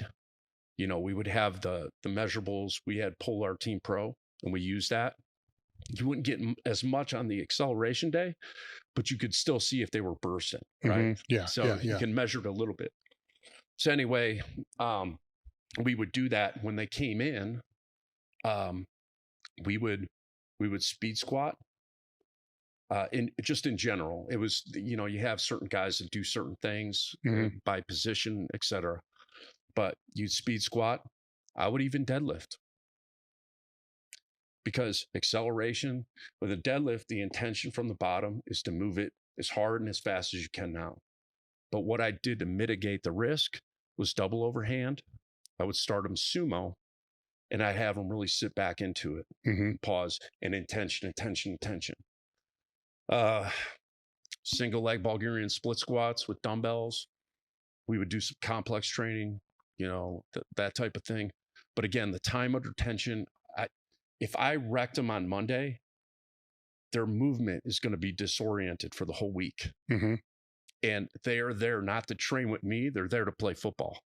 So if they can't refine, if they can't refine specific movements on the field, then I'm not doing my job. I'm so fucking sore from squatting, so you have to always keep that in your mind. But that was the big emphasis on Tuesday. Second day. Third day was, I'm not married to the bench. I am married to the squat. Pressing, I give variations, but I did not want to put a barbell. They would do some form of press on Monday, and it would be a big effort, max effort type of squat or a bench. So on Wednesday, I felt it was too close to put a barbell in their hands. So it was a lot of stability emphasis, rowing, sequencing rowing before benching for shoulder health. You're always doing scap stabilizers, neck, all that. And the movement on the field prior to this would be similar to what we did Monday, but a little different maybe with the tempo and some of the exercises. Higher effort? It would actually be lower effort. Lower effort. Because I knew if I had 2 good days of work, something had to give on that third day. Yeah. And so a lot of dumbbell work, higher rep type stuff, TRX, any suspension type training, anything that just got blood flow and was gonna help them stay healthy. Then Thursdays when we hit it. I was gonna say I'm seeing what's happening here. So Thursday's the highest demand day. Yes. So time under tension, hinge patterns for multiple reps, for our big guys, squatting heavy, and for our skill guys, it was max velocity. So usually that was in the form of a buildup. So here's the difference. The big guys, they would go outside, they would do a modified warm-up or modified movement prep, some med ball work. They'd come in, do all their activation, their isolation activation type stuff, and then they'd squat heavy. I didn't want to wear them out. At the end of that, we would do RDLs, some form of RDL, some form of single leg, get out, and then we were doing lactic capacity work with prowlers. So I put them in groups of 5, load up a little bit, and they were going for 10 yards as hard as they can. The skill guys, they were running and getting up to speed. So, and this is where I think using technology and using some of these things is great. So I tracked with all our skill guys and some of our linebackers, their speeds. We would hit almost 1.5, sometimes 2 times the amount of high speed yardage in the first 2 weeks that they would have in a practice. So they were running because the movement prep was on point, but I knew I had to get them up to speed.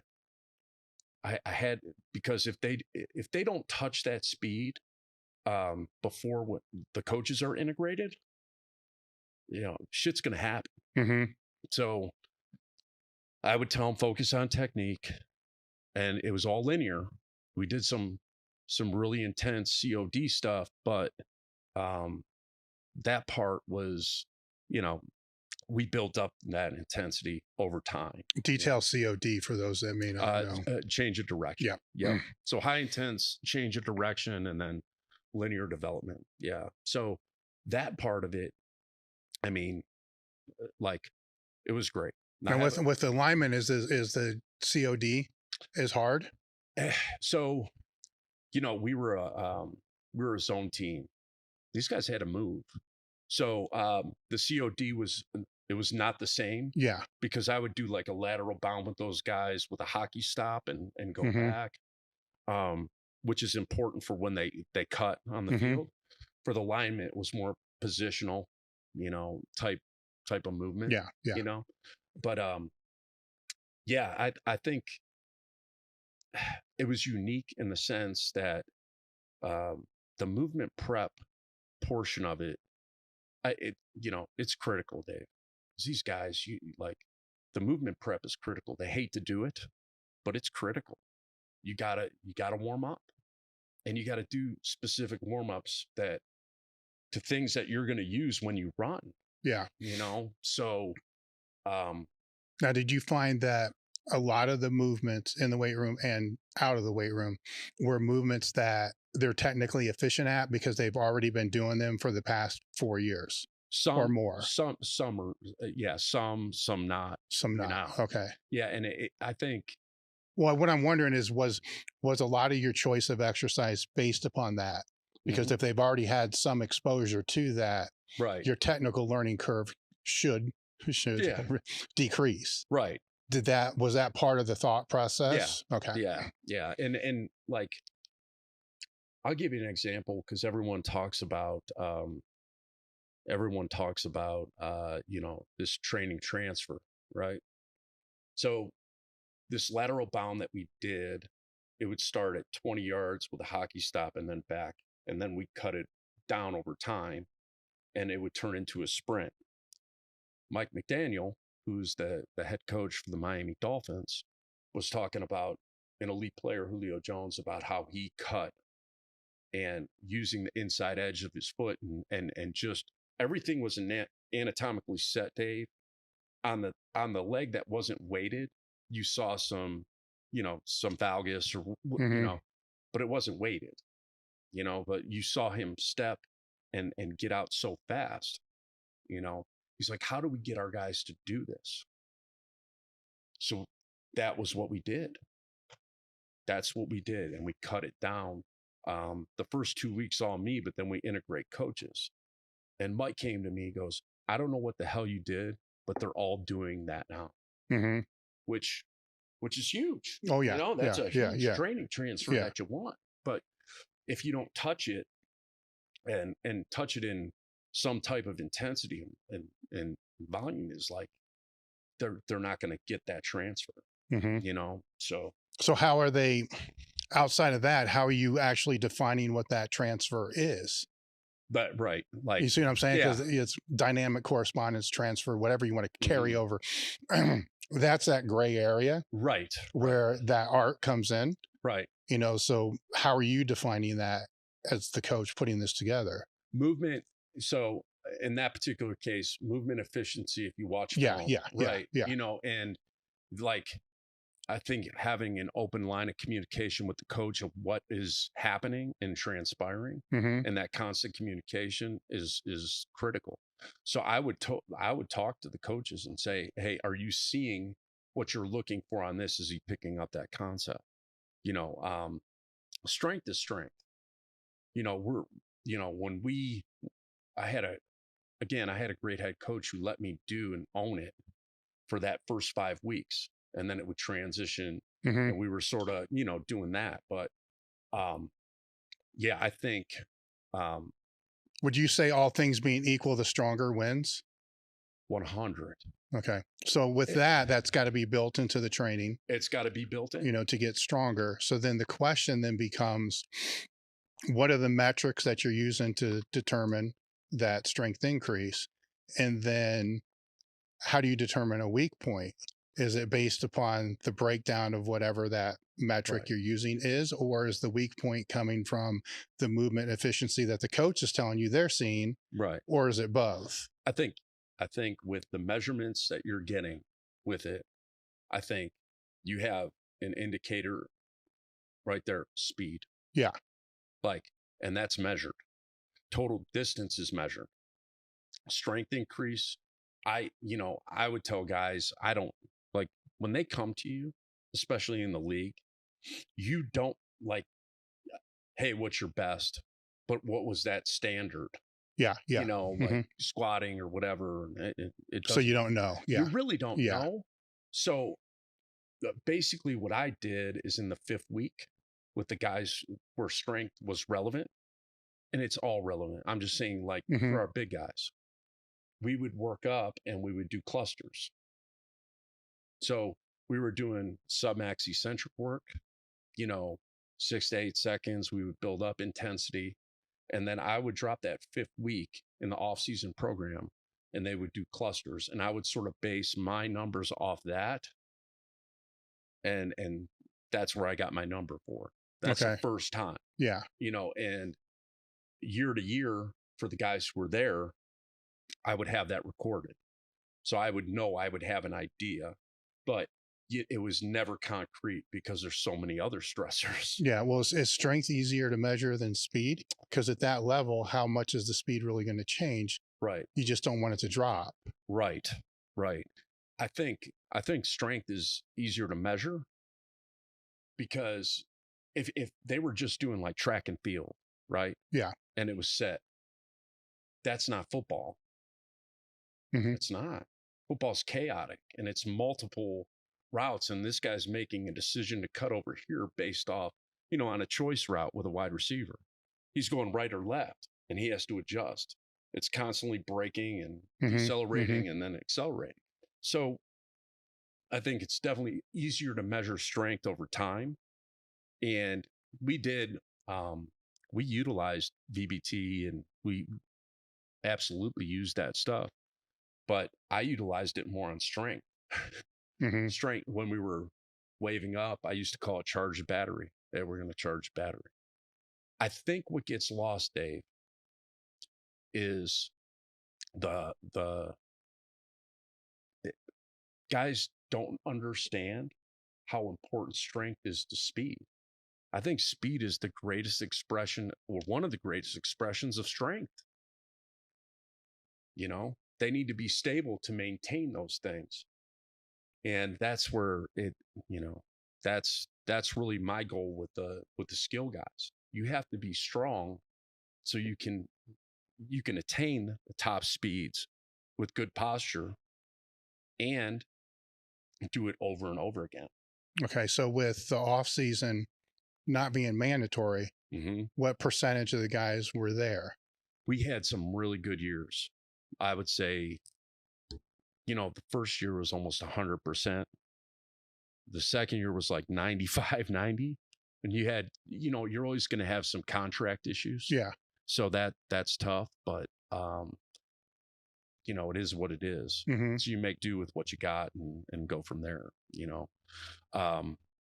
So yeah, we had a lot of buy-in. That's a high percentage. And it changed year after COVID and things like that. But part of that is too, Dave, we wanted to make the environment welcoming, and the guys like coming in. And I take training really serious. I don't take myself that serious. So most of the guys lived around there? They lived around there. Okay. Or they would come up and yeah.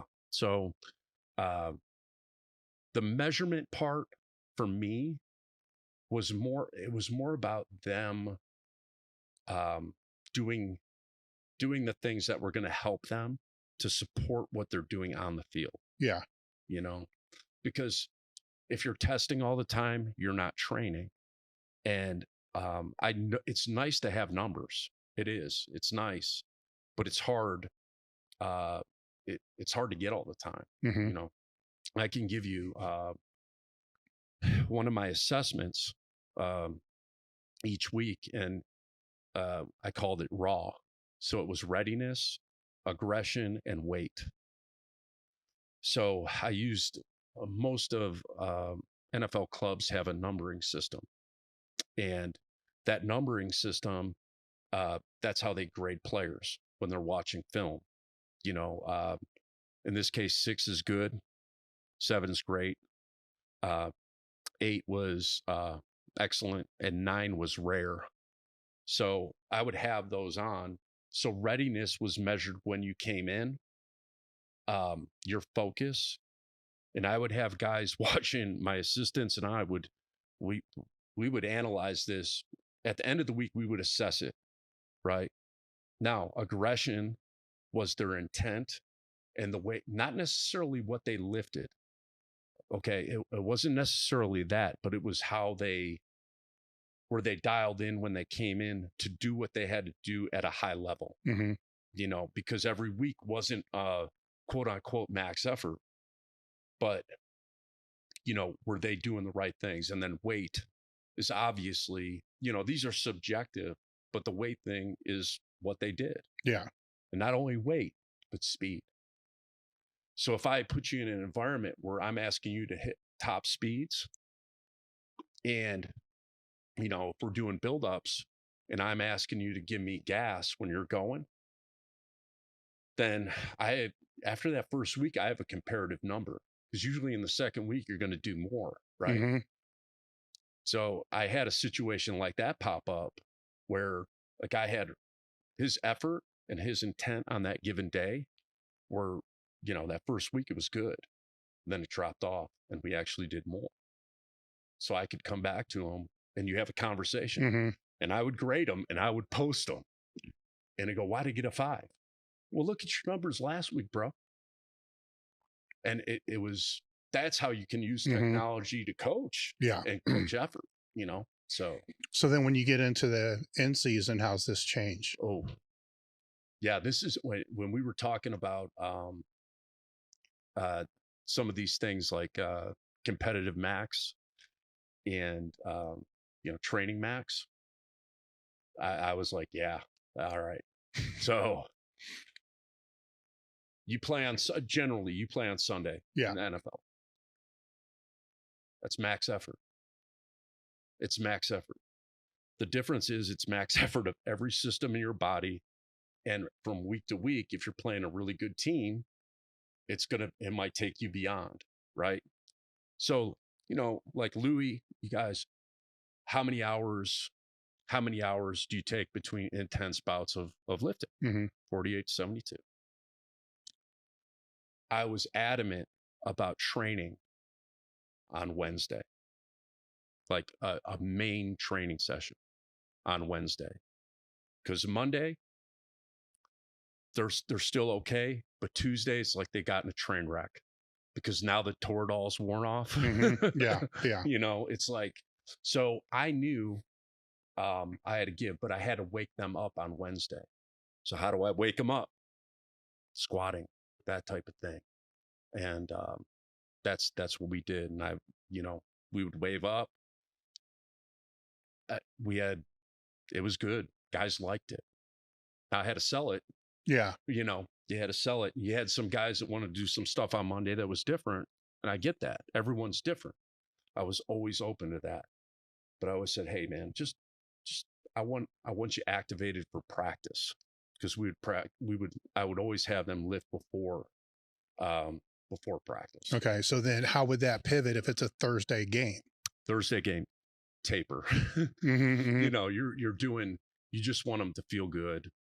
If they felt good enough to do something, I would just say, hey man, like all that was planned in. Now, if it's a Thursday game, so say it's Sunday, Thursday, are they also playing that next Sunday, or do they have a longer stretch? Yeah, that's nice because they call it mini bye. Yeah. Yeah. So you get that weekend. So it sucks on the front end. Your body's going to feel like, you might feel better as you get closer to that competition. But yeah, it sucks. It does. Well, I can see a benefit on that longer. Oh yeah. Because now you have more time, but they have more time to they're smashing heads. Yeah.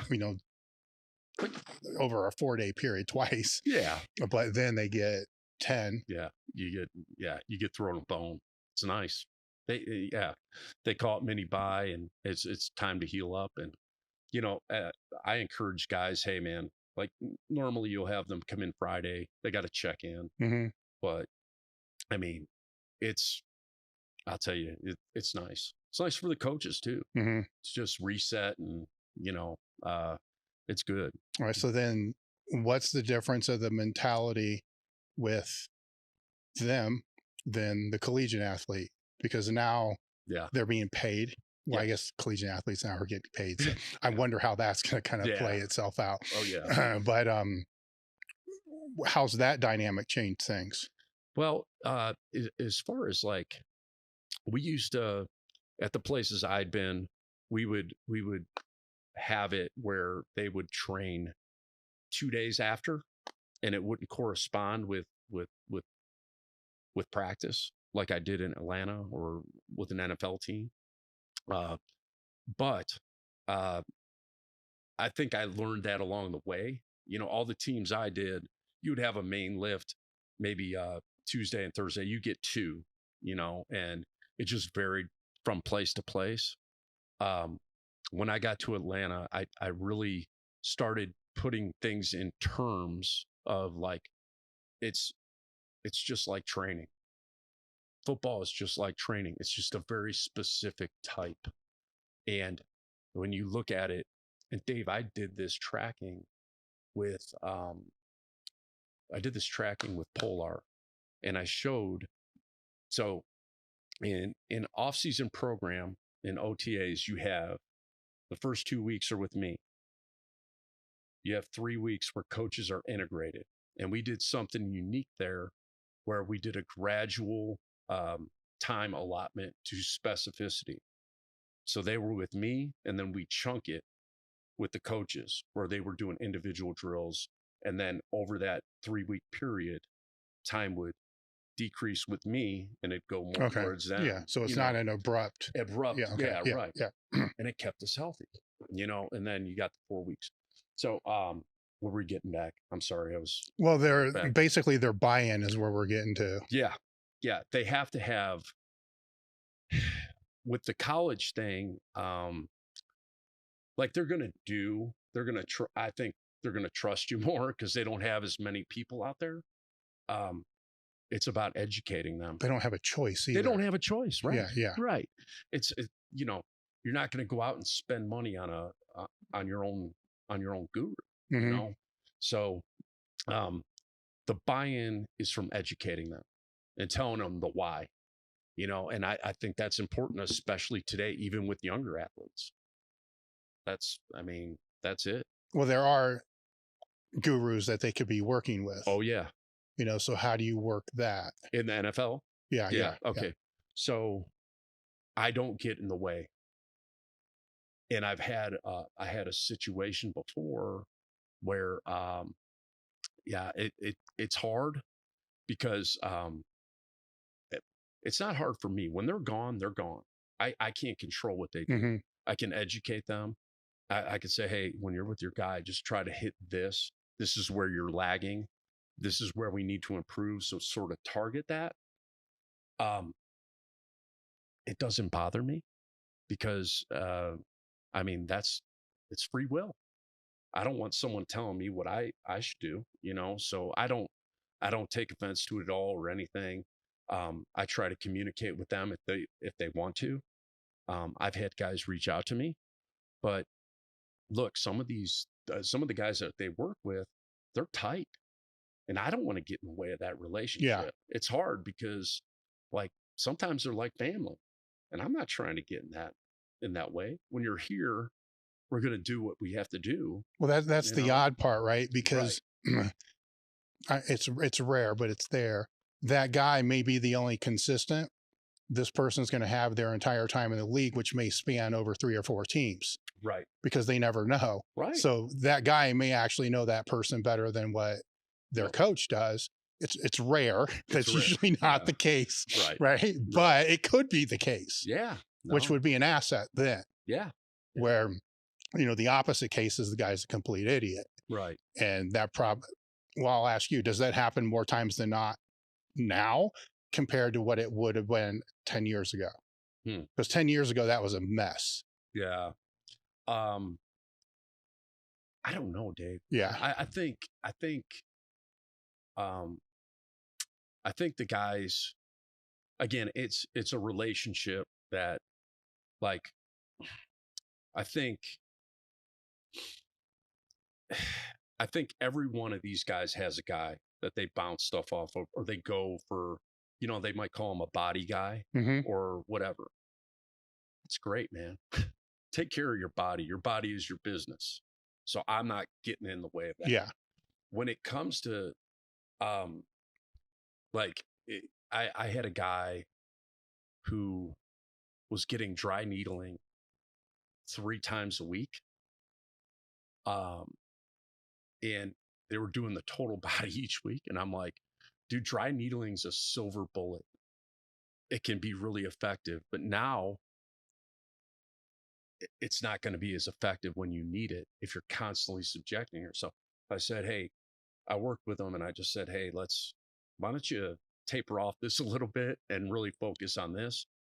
So that you can get these, and the intention is good. The guy just wants to get better. He wants to, he's trying to take care of his body. And that's where the education piece comes in. I think it's, the body doesn't work that way. Focus on sleep. Are you getting 8-9 hours of sleep, bro? Yeah. So how's this change because you have the newer pros coming in, right? And then you have the veterans that have been there 7, 8 years. Right. Those are two entirely different bodies. You know, one's been through war. Yeah. The other one doesn't really know what they're going to go through just yet. You have to integrate the vets with the rookies. Okay. And they have to talk. Now, the you know, you're going to have some, you know, one of the coaches call them force multipliers, the guys that do everything right. You know, we had a program when I was there where you would have, they called it Falcon U. They might still do it, I don't know, but it was all about being a pro. So how to take care of your body. We're going to have one-on-ones and a group meeting with the nutritionist, talking about sleep, talking about how you handle your money, all that stuff. So, but when it's coming from someone that's a leader who's also a player and had success in the league, it means more. Yeah. So those guys, connecting them is a big deal, you know? So, and we can help facilitate that process, you know? Generally, is that interpersonal dynamic good, right? Because yeah, you know, if the life in the league is just a few years, right, somebody's been playing in the league for 8 or 9. Yeah.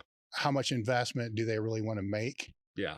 You know, I don't know. That's why I'm asking. No. I would, it's optimally, they'd want to make the biggest investment because it's going to make for the better output. Right. Right. But there's the reality that this fucker may not be here next year. So why should I bother? Right. Right. And I think that's once you dial that in, like, and look, it depends on the culture you're building too, yes, and the individual. So I think, you know, we had some really good pros, vets that would step up and take the time to talk to them. And then, you know, some guys are like, nah, I'm good, man. You know, or it could be a guy, hey, I'm good. That guy's trying to take my job. Mm-hmm. You know, well, so, that's true as well. Yeah. You know, so it's, you know, there's such a, there is selfishness everywhere. We know that, and it is what it is. But well, would you say part of that's why they're there? No question. No question. Yeah. No question.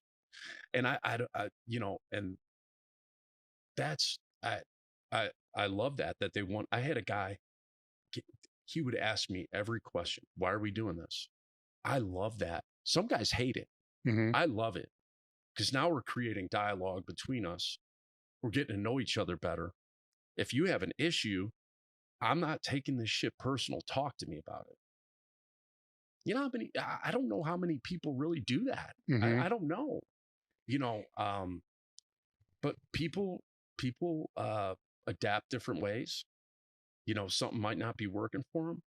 Like, it's up to me to adjust. That's me as a coach. I got to adjust something.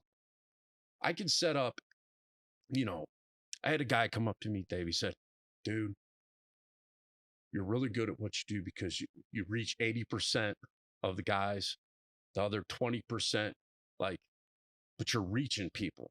I said, well, that's good. I'll take that percentage because I don't, like, especially at the pro level, you're not going to reach everyone. It's the same reason I hire coaches based more off personality than, hey, I'm an expert in this. Well, we all got to sort of, if you're a strength coach, you sort of got to be an expert in everything, but where's your personality? Can you go to a more reserved guy, more introverted guy, and have, you know, maybe connect with them because you're similar, you know? I don't know. I think there's something to that, you know? Yeah. So then when you're trying to staff, you're going to staff in those areas where you're weak. Right. Right. I would say this, like, I'm introverted. I'm not you know, I like to read. I like to do my thing, you know, but at the same time, like, hey, when it's time to go, I know it's time to go. Got to lead. So, yeah, places where, or people that have had just different experiences, that can touch other people and reach them, I think it's critical. So over your time coaching at all these different levels, where would you say, because you mentioned standards earlier, where would you say that your standards and values are that is going to be integrated wherever you go? Yes. I mean, if you end up in high school, those standards and values are going to be there. If it's back in the NFL, they're going to be there as well, because now they've been established and reinforced. Yeah. They can change, but where would you say they are now? I say I can only have my standards as high as the place I'm at. As far as like, working in this past job that I had, we didn't have we had limited resources. So you got to do the best you can with what you have and make it and own it. The standard of coaching will never drop. It's high standard, that won't. And when it's, Dave, it's mostly in coaching, especially in football, you're not at the top of the priority list. Yeah. You're not. Like your time with the athlete for most coaches, it's like, okay, when are they going to lift? At the end of the meeting, after they said everything, when can we lift? Well, at the collegiate level, wouldn't the athlete be spending more time with the strength coach? More time. Now, in the NFL, that's probably not going to be the case, or is it? It depends on. I knew that between intense bouts of activity, you need time, right? So, that was my big push when I was in Atlanta, was to train in the morning. Number one, it makes them more alert for meetings. They're going to be more efficient and they're going to pay attention in meetings better. And I knew they're going to get some rest. Now we have to reintegrate when they come up and get them going. So I think for me, like communication on the front end about that and stressing the importance of it and showing a coach how it benefits them, that's critical. If you have that time to do that, right? So I think it's getting ahead of it and showing them how it will benefit them, essentially, how it'll benefit the athlete and the coach, the position coach, defense, whatever. This is going to benefit you because there'll be more alert meetings. Oh, that makes sense. Whatever, but no. With your psychology side and visualization and just mindset, how are you able to integrate that or with those players at that high level? Because this is different. You know what I'm saying? Where it's going to benefit all players, but I think the buy-in might change. The higher level they get. If again, you're dealing with external people coming at you at the higher levels, it's going to be more criticism. Most guys just don't know how to breathe. Diaphragmatic breathing and resetting and knowing what you control. So I've had countless players that have come in high stress times, and we've worked on that closed door. And again, I think the higher you get, the more this is important. You know it, I know it. And people say holistic, and people sort of, they roll the eyes. But when I say holistic, I'm talking about mind-body connection and doing things, maybe resetting or helping a guy see something they're missing out of their routine. And if you can bring awareness to that and they start doing it and it improves, that's a huge deal, especially if you're working with a person who's going to touch the ball 100% of the time when you're on offense. Like they have a lot of control of what happens. So, just dealing with stressors and how to just how to deal with it in a positive way. And, it's all cognitive behavioral therapy, but it's also doing some things that, they just might not be aware that you're doing, and you're bringing it to their attention. Such as just they're not taking enough time for themselves. They're all over the place. I got to do this. Hold up, dude. What can you eliminate? Because you're here for ball. You have to control that. The power of no. I had that with a lot of people, or their sleep disruption.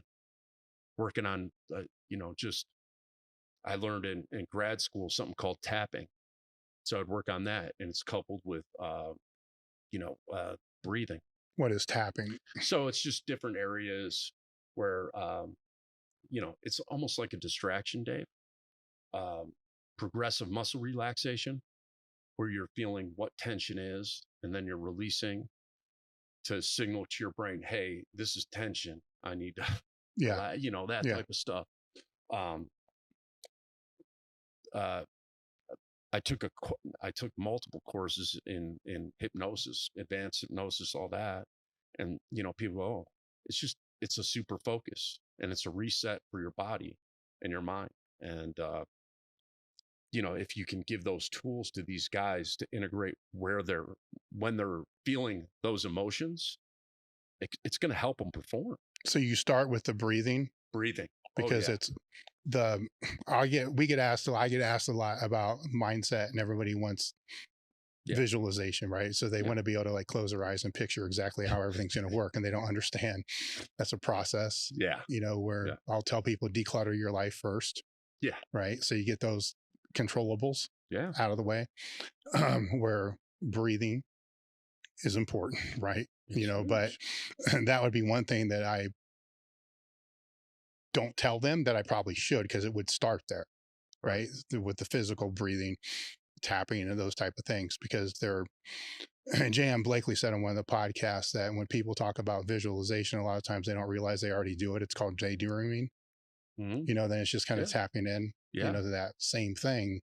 But if they can't control the breathing or relaxing, they're not going to be able to get there anyhow. Right. But that's where they want to go.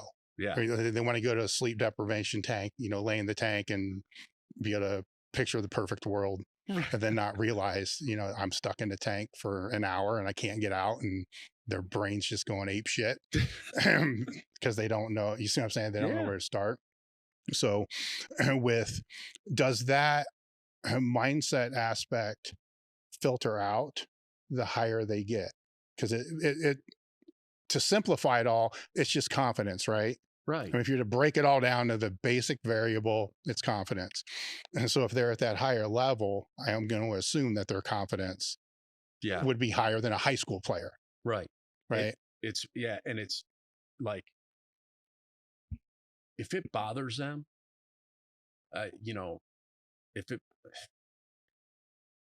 I've always felt like, hey, like, come and talk to me. Like, if you're talking to me about it, just talking about something is their number one catharsis. That's going to help, just talking about it. So the higher you go, those guys are confident, Yeah. Well, where I'm kind of going here is that's one variable of physical performance. Right. But it's one variable that's moving that is a determining factor if they go from one level to the next. So if it's the high school kid that's listening to this, they should be working on that. Yes. Because that's the constant variable that improves at each level, where the physical attributes may not improve that much from high school to college as far as their squat, bench. It's going to improve, but you get what I'm saying. I mean, you may get somebody right out of high school with a 500 bench, and then they're in the NFL, they're still benching 500. Right. But the confidence, you see what I'm saying? Yeah. And it's low hanging fruit. Yeah. Where if they can learn how to focus, right? And would be where the confidence comes from, right? Right. So it all kind of breaks down into that. Yeah. And that's the aspect, because we were talking a little bit earlier about the future of the strength and conditioning coach, where you have coaching and then you have programming. Right. They're two different things. The program matters, Right. but the coach has to implement program, right? Because it's AI will be able to make a way better program. It probably can now. Yeah. With the right prompting, it can. So the programming is going to get replaced. Yeah. Right. Yep. It's I think so. Right. Because there's so much information that AI can process. Yeah. To be able to put together to whiteboard everything that you whiteboarded. Right. Better. Really? Right. We're going there because it's taking everything that you know and everybody else has known over a period of time, putting it together, being able to put out. But that coaching can't be done. No. Right. Yeah, so no doubt. That's if I look to the future, then I'm going to kind of ask, what you say. If I look to the future, I think that's the difference maker. Yeah. Is authenticity and the ability to actually coach, where the programming part is almost going to be taken care of. Yeah. Right. So a lot of the guesswork will be taken out, but there's still that art and there's still that coaching, where I think that's a good thing. Right. Yeah. Because then the nuts and the tools that you spent all those years trying to acquire. It's funny, right? Yeah. Because you spend all this time trying to acquire and learn the best programming, the best exercises, the best modalities, and all this other kind of stuff. And at the end of the day, as we move forward, that's going to be pretty much available to anybody. Yeah. But at the same pace, on the other side, was the ability to coach, to read people, to read individuals, to work with their stressors, their weak points, connection, all the other kind of stuff. Yeah. That skill is harder to learn than that skill. You see what I'm saying? No question. So it's frustrating to see a lot of those things, being studied to death and all the other kind of thing. But those things aren't what's going to make the difference.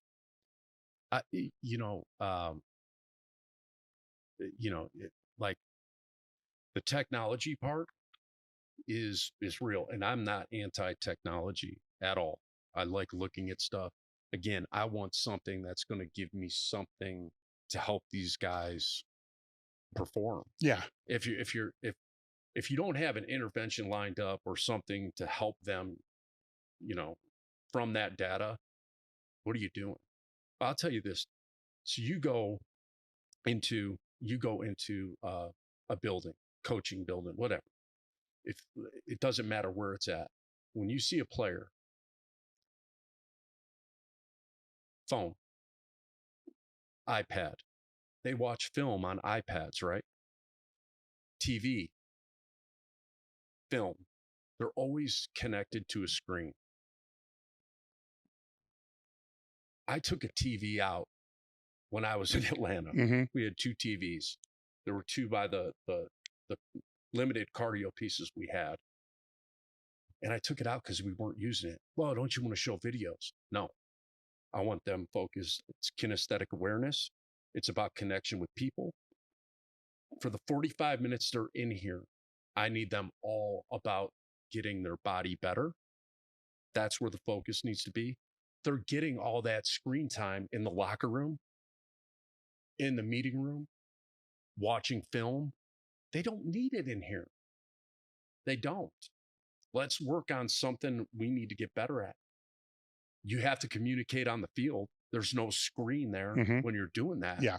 So it's like that part, like my one buddy looked at me that I coach was like, man, you really don't want to use that TV. Hell no, I don't want to use that shit. Get it out of here. Well, like I said, that's they don't have the screens on the field. Right. Right. And that I don't want to say it's a distraction, right? Because that's their plays and all the other kind of stuff that are in there. But if the coach can't coach, Obviously they're not a coach, right? And so it's the technology can help that coach actually coach more, right? Because if it's less time that you have to actually implement and put all the X's and O's together, that can be decreased. So then your metrics are there. Then you have more time for the connection and for the actually real stuff. For the real stuff to actually coach. No doubt. Now, if the coach, aspiring coach, doesn't build that skill set, they're fucked. They're fucked. Right. So there's an overemphasis on the X's and O's, right? And an underemphasis on the actual coaching part. Yeah. Dave, it's a people profession. And it's a helping profession and it's a people profession. So I hear some guys tell me they go in, they plug their name into the thing and there's the workout. Okay. I made it a point when any guy walked into my room, I was greeting them. And I do this, I called it the warrior handshake or whatever. Can't shake like mere mortals. Still jamming you with affirmations. I'm giving it to you, man. Yeah. All the time. But I guess I don't know. I just that for me, that connection piece, I think it's really being missed. I just do. It's just connections, affirmations, the real stuff, and that's But I would see that as opportunity. For the aspiring coach to double down on, because somebody's going to have to do that, right? Because I can buy a book, right? So I can buy a book on investing. It can be the best book in the world. Go to Amazon or wherever, just buy the book. Then I have the book. I didn't read the book. So that's that program, right? Okay. Now I can read the book as a person could just read the program, but not apply anything from the book. So a lot of strategies in the books, but I don't apply any of it. Then you no difference is made. Right. The difference is only made when the application is actually put into place. Which can work or not work. Right. Both are good. Right. Because both determine the next path forward. So they can have that workout. Right. It can be the best workout ever. Right. And they can even do it. But if they don't do it with the right intent. Right. And focus or all these other things, then it's subpar. And back to I jumped around a little bit. I apologize, but that, what I found with this internal load from Polar, you see when guys train alone or they train in a small group, it's different. You track it different. It's more intense when you're with a bigger group, right? When you're competing, right? So I can have what I saw through this Polar data was the first day of each cycle, you saw the intensity change and the output change depending on whatever cycle you're on, right? Or whatever. Your intent was different. Once you throw a football out there and you have coaches out there and people who are controlling the time you play, it's a lot different. It's live fire. It's going. And I guess circling back with what you're saying is, if I can take away all that stuff and really focus on you and have it as something that's gonna help athletes, and I can focus on connecting with you and getting you to do it with better intent, it's going to be better product for everyone. I think I don't fear, some people are fearful of this stuff. I'm not fearful of it. I just want it to make sense and make my job better to reach my athletes so they're in a better spot at the end of the day, Well, I think you just pointed out one critical thing that comes into the coaching, because if the intent changes between training alone and training in a group, right? Then over that training block, sometimes it's alone, sometimes it's in a group. Right. The stressor on that person, while may seem to be the same, isn't. Right. right? You know, where I guess you could say a deload could be just do it alone, right? Because then that's going to kind of lower that intent or rise. But if it's bouncing all over the place, then the coach is the one that has to kind of see, you know, what's going on with that, because it can play both ways, you know, to where if it's always alone and the intent's never good, well, they're not going to get better. You know, if it's always in a group and the intent's too high, but the coach doesn't know how to dial it back, they're going to not get better. So this happened, and it was just my observation of a given day. We used to do this thing called Friday Night Lights, and the buildup for that week was you're going to have more people here. It was always in training camp. You went to a local high school, and they had the lights on, whatever. Well, the one year we had it up by us, but we didn't have lights. You know, we had it at the facility, so they were going to have it at 5. Okay, 5 o'clock, and it was Friday. Well, Atlanta's a beast with traffic, you know, so the buildup all week was going to have more people here than you've ever had. Like, it's going to be big, it's going to be intense, it's going to be great. And I'm sitting there going, it's Friday, we're up here, we're pretty far from the city. I don't think there's going to be many people showing up. Long story short, and guys came out, and you just saw this. There wasn't many people there, Dave, and you saw just them flatten out. Like, you saw it. I saw more guys on the ground. I saw all this stuff. Like, just, it wasn't a great practice. Is what I'm getting at. Because the buildup was there. These guys like to perform in front of people.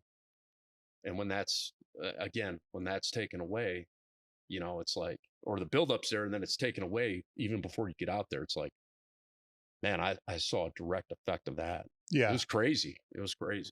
What are some of the biggest changes that you've seen in the 2 decades that you've been coaching? Definitely the integration of you know, of technology. I think that's one. I think coaches are actually they're open more to listening to people who, in my opinion, there's a lot better information out there and guys are using it more. I think, you know, I think there has been a big shift on the mental health side. We got people knowing that that's a big part, which I like. I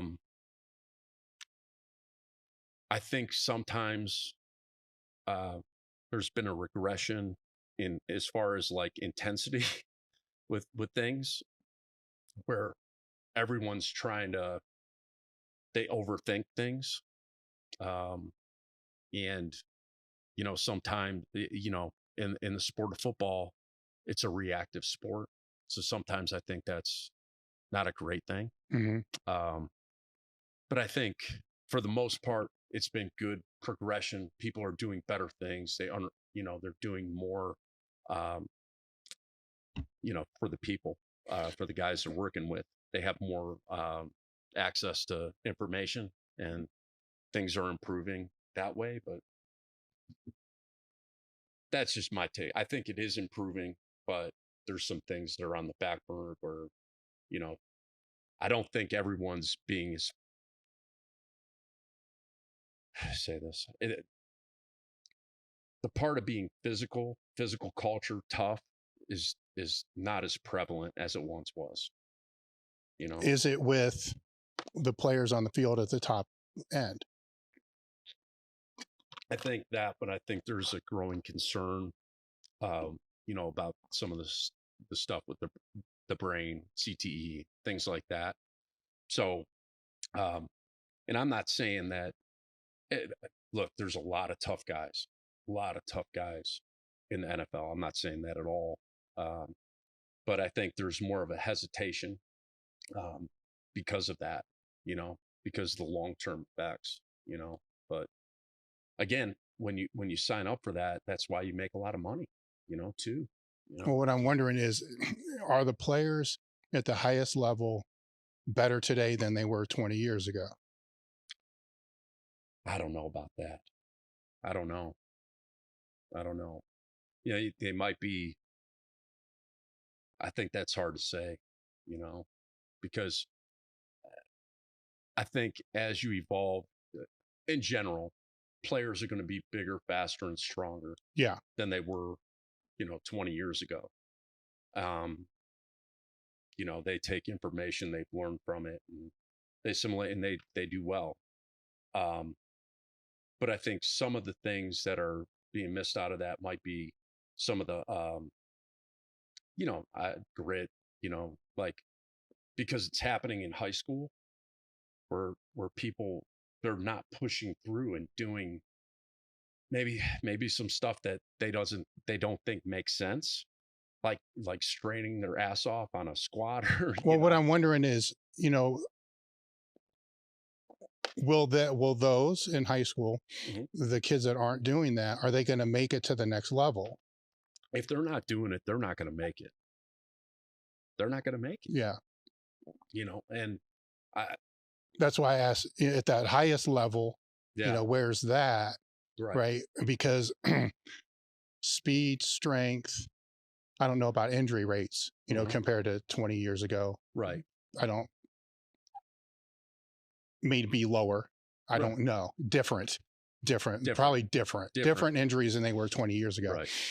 So they're learning, so the way I kind of process it is the highest level across any sport is higher than it's ever been. Right. But the lowest level is now lower than it's ever been. In other words, the middle, seems like with everything, right? Yeah. The middle is being, taken away. Yeah. Right. Yeah. And that could fall into kind of what you're talking about. There is the ones who do have that will move on and play in college and move on, play in the NFL. The ones that don't will fall through. The fear would be nobody moves on. Right. But that's not possible. Right. Because there's a financial aspect of schools need the kids on the field. Right. To generate money. It still falls down into that where we don't know. I mean, will it get to a point where it gets so bad where now the college players all suck? That would be, I guess, the fear. Yeah. But I don't think that's going to happen. I don't think so either. Because there's always going to be those outliers. Right. That make it to that next level, which could be some of the kids that you were talking about. They come from a little bit harder background. Right. That kind of gets them through there. Right. Yeah. And Dave, I think I've come across so many like really interesting individuals and the guys, the commonalities I see with guys who are successful. They're resilient. They're tough. Now they might not do this, but like they're tough. They can take criticism. They learn, and they keep refining, these things that are going to make them elite at whatever it may be. People talk about how the speed of the NFL versus college, it's faster, right? It's because everyone's more efficient at the tasks that they're doing. They've refined that over time. An offensive lineman, a D lineman, they become more efficient at the task, and they're specialists. They're just they know exactly where to put their hand or foot placement. There's no wasted steps, and I think that's, I think it gets overlooked how intelligent these guys are, how intelligent they are with their bodies and how refined. I mean, it's impressive, man. It really is. It's impressive. Well, I think it's, to kind of go back to what you were saying is, I always kind of see it as like the top percent's always going to be the top percent. Yeah. Right. That doesn't change. It's never going to change. It's always going to kind of be there. but who it's kind of up to the people with that top percent to be the role models for the heroes, for the ones to kind of look up to. And if I've seen any difference in that, it's who they're looking up to. Those people aren't as visible as they should be. Yeah. Right. Yeah. And the visibility comes to the ones that don't necessarily have the attributes that you're speaking about. Yeah. You know, the media exposure, the popularity and all that stuff, it's going there. Right. Right. But top 10% is still going to be the top 10%. Yeah. But in a way, it's kind of up to, and I can say this, as I said earlier, even in the strength and conditioning profession, you can take veterans like yourself that know the shit. Yeah. They produce results. The injury rates prove that. Yeah. I mean, if there's one metric in the NFL that you need to look at, it's probably that. Yeah. Because if they're hurt, they can't play. 100%. Fact of the matter. And like you said before, how do you measure, how you look at that? Well, not even just the injury report, but looking at what transpired. Like, did they have any things that were nagging over that time? Because if it's nagging, it's taking away from their ability to focus on the field to do their job. You know, the same with injuries. If they're not doing their job, they're not getting better. They're not getting more efficient. So for me, the most important thing is making sure we're doing the right stuff to get them on the field.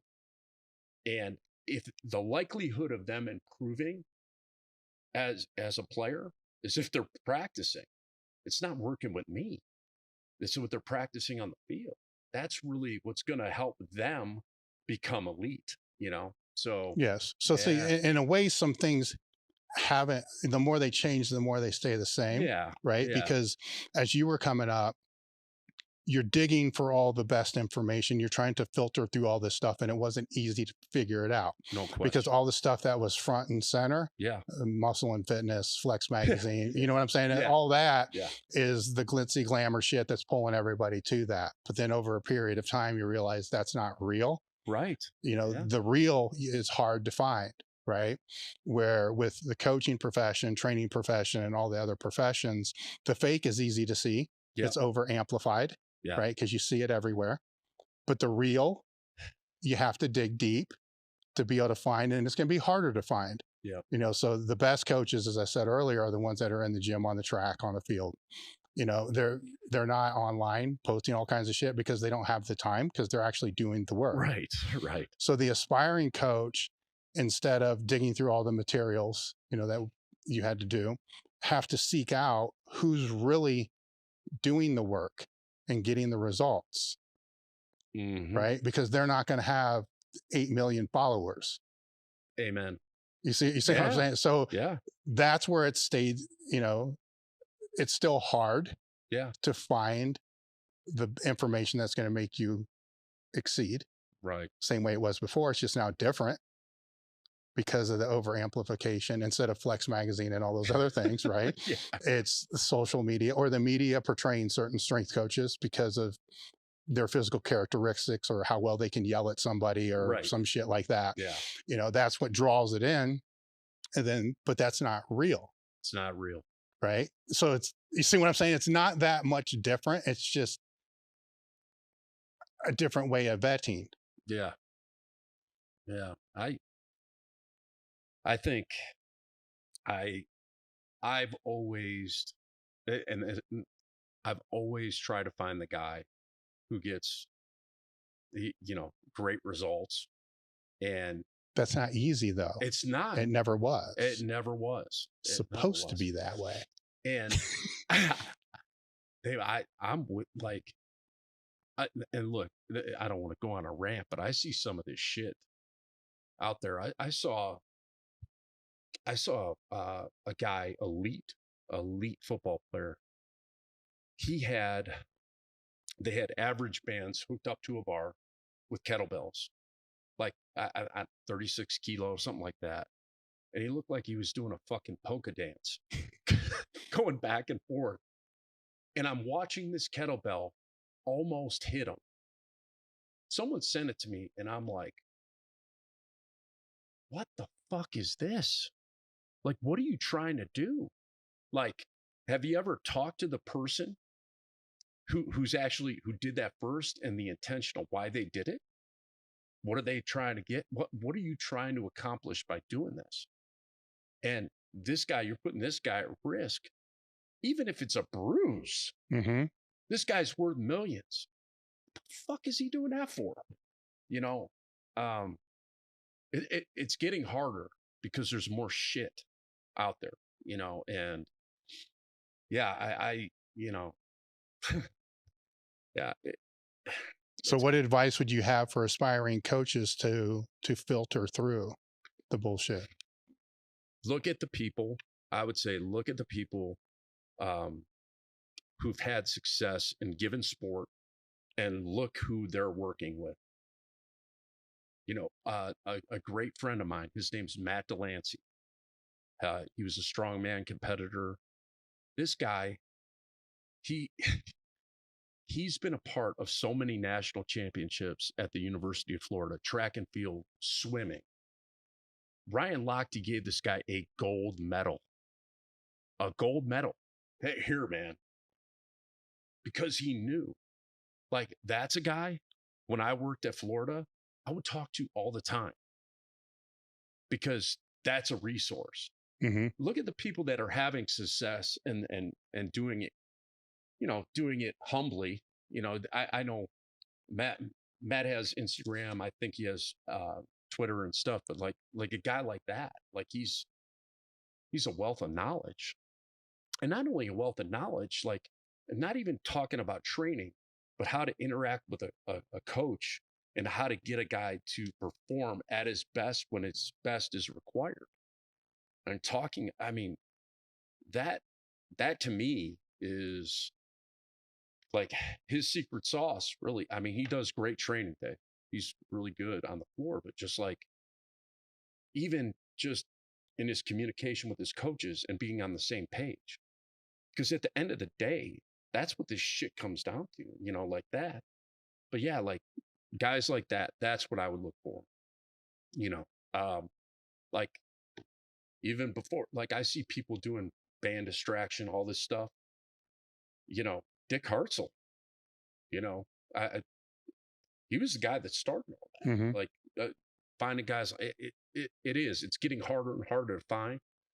But I think, you know, just seeing where the results and building your network, I think building your network around people that know, and that means getting out and not sitting behind a computer and going and seeing and talking to people. The lost art of that, you know. So I think, especially for young coaches, you got to get uncomfortable.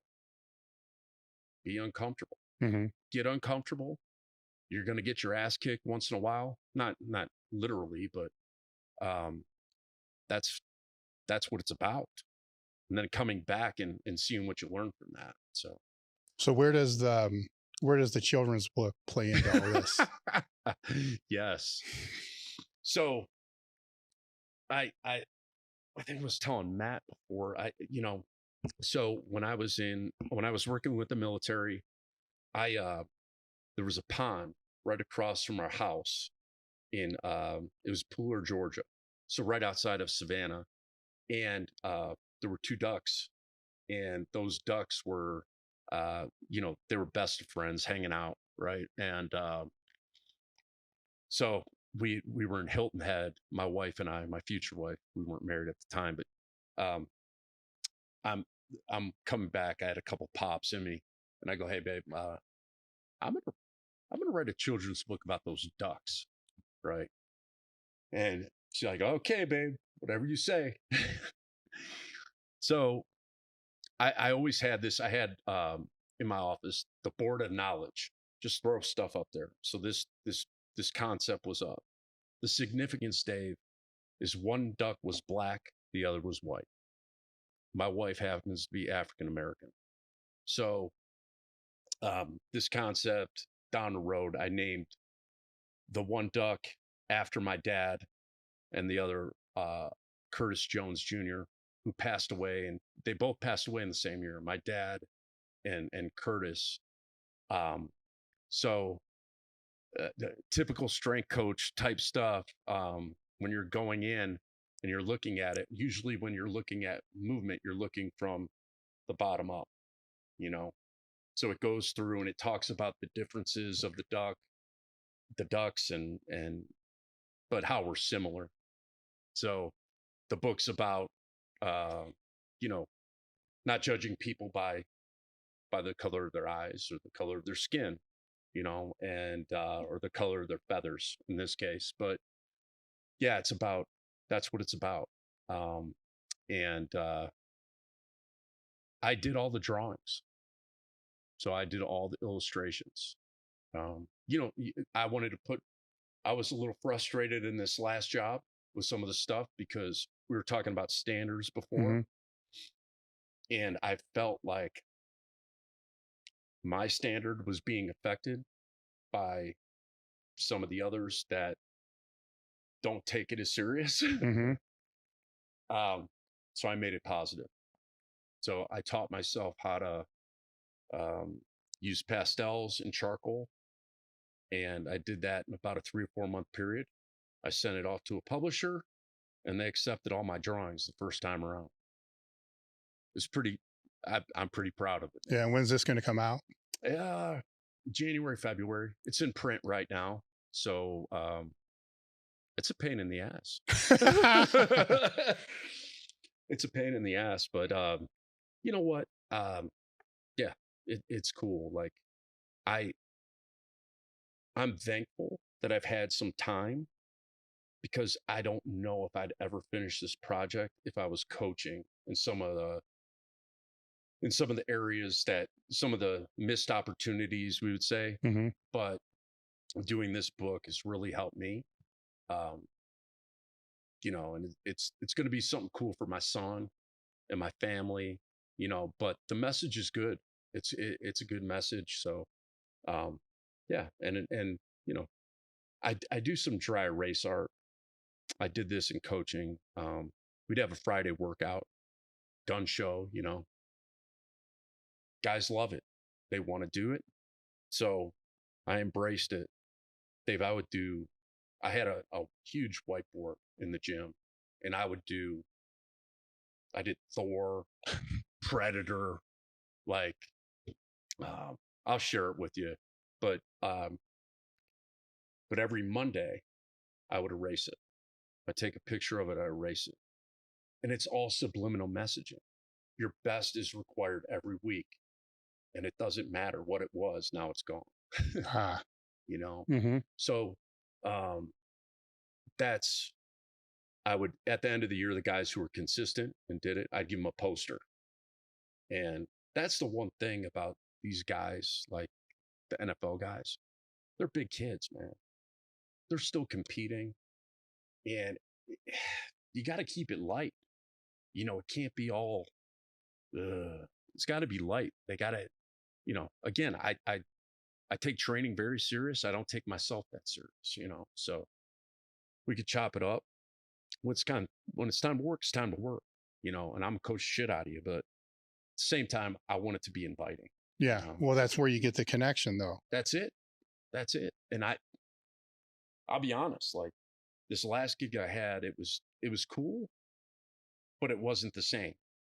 When you're in a building and you're there and you have an office and it's like not a temporary building, it's different, you know? So, yeah, it's for me, you know, I'm seeking that. I want that because I'm a better version of myself when I am in that scenario, you know, but I'm thankful. I finished this thing. I'm thankful, man. So were there any topics you wanted to cover that I didn't go over? I don't think so. I want to say personally, thank you for all that you guys have done. It's awesome, man. Like you guys really, I've been reading and using your information forever. And you guys put out great stuff. It's real. And I don't know how many people thank you, but thank you. Thank you. Yeah, man. I appreciate that. It's helped a lot. So Any final thoughts? Yeah. Strong. I always say strong. That's it. Thanks for having me, bro. All right. Thanks for coming out. This has been great. Yeah. All Thanks, right. Dave. We're done. Yeah. All right, guys, we've got a new limited edition drop, the original Mountain Dog tee that John Meadows had us design from the very beginning. So it's the first tee that he had made.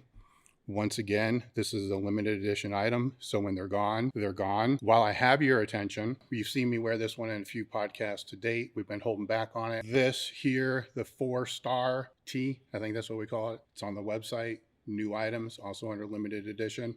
Check out our shoulder saver pads. It's an easy way to do limited restricted range of motion exercises like board press that basically you just pop the pad on the bar, reduces the range of motion, pop it back off when you're done. Thank you guys for the support. Head over to EliteFTS.com. All right, guys, if you like the Table Talk podcast, then you're going to love the crew. If you're struggling with trying to get through a sticking point, you're trying to figure some specific aspect of your training out that you just can't dial in, you're dealing with injuries, you're trying to figure out how to better optimize your training, all the stuff you're seeing on social media is confusing, and all you need is a little guidance and support, or just somebody to look at your lifts to make sure that they're either heading in the right direction, or if there's a weak point in the lift, they can point out what that weak point is. Well, that's what we have the crew for. So when you join the crew, you get an extra Table Talk podcast each month called the Crewcast. You also get access to our Discord community, which has a training Q&A, form checks with top coaches, mindset section, nutrition, training logs, programs, over 30 ebooks, plus exclusive ebooks just for the crew, webinars, lectures, seminars, giveaways ranging from full strength equipment. We've given away many yoke bars this year. We've given away actually pieces of strength equipment as well as accessory items, and you get exclusive crew discounts.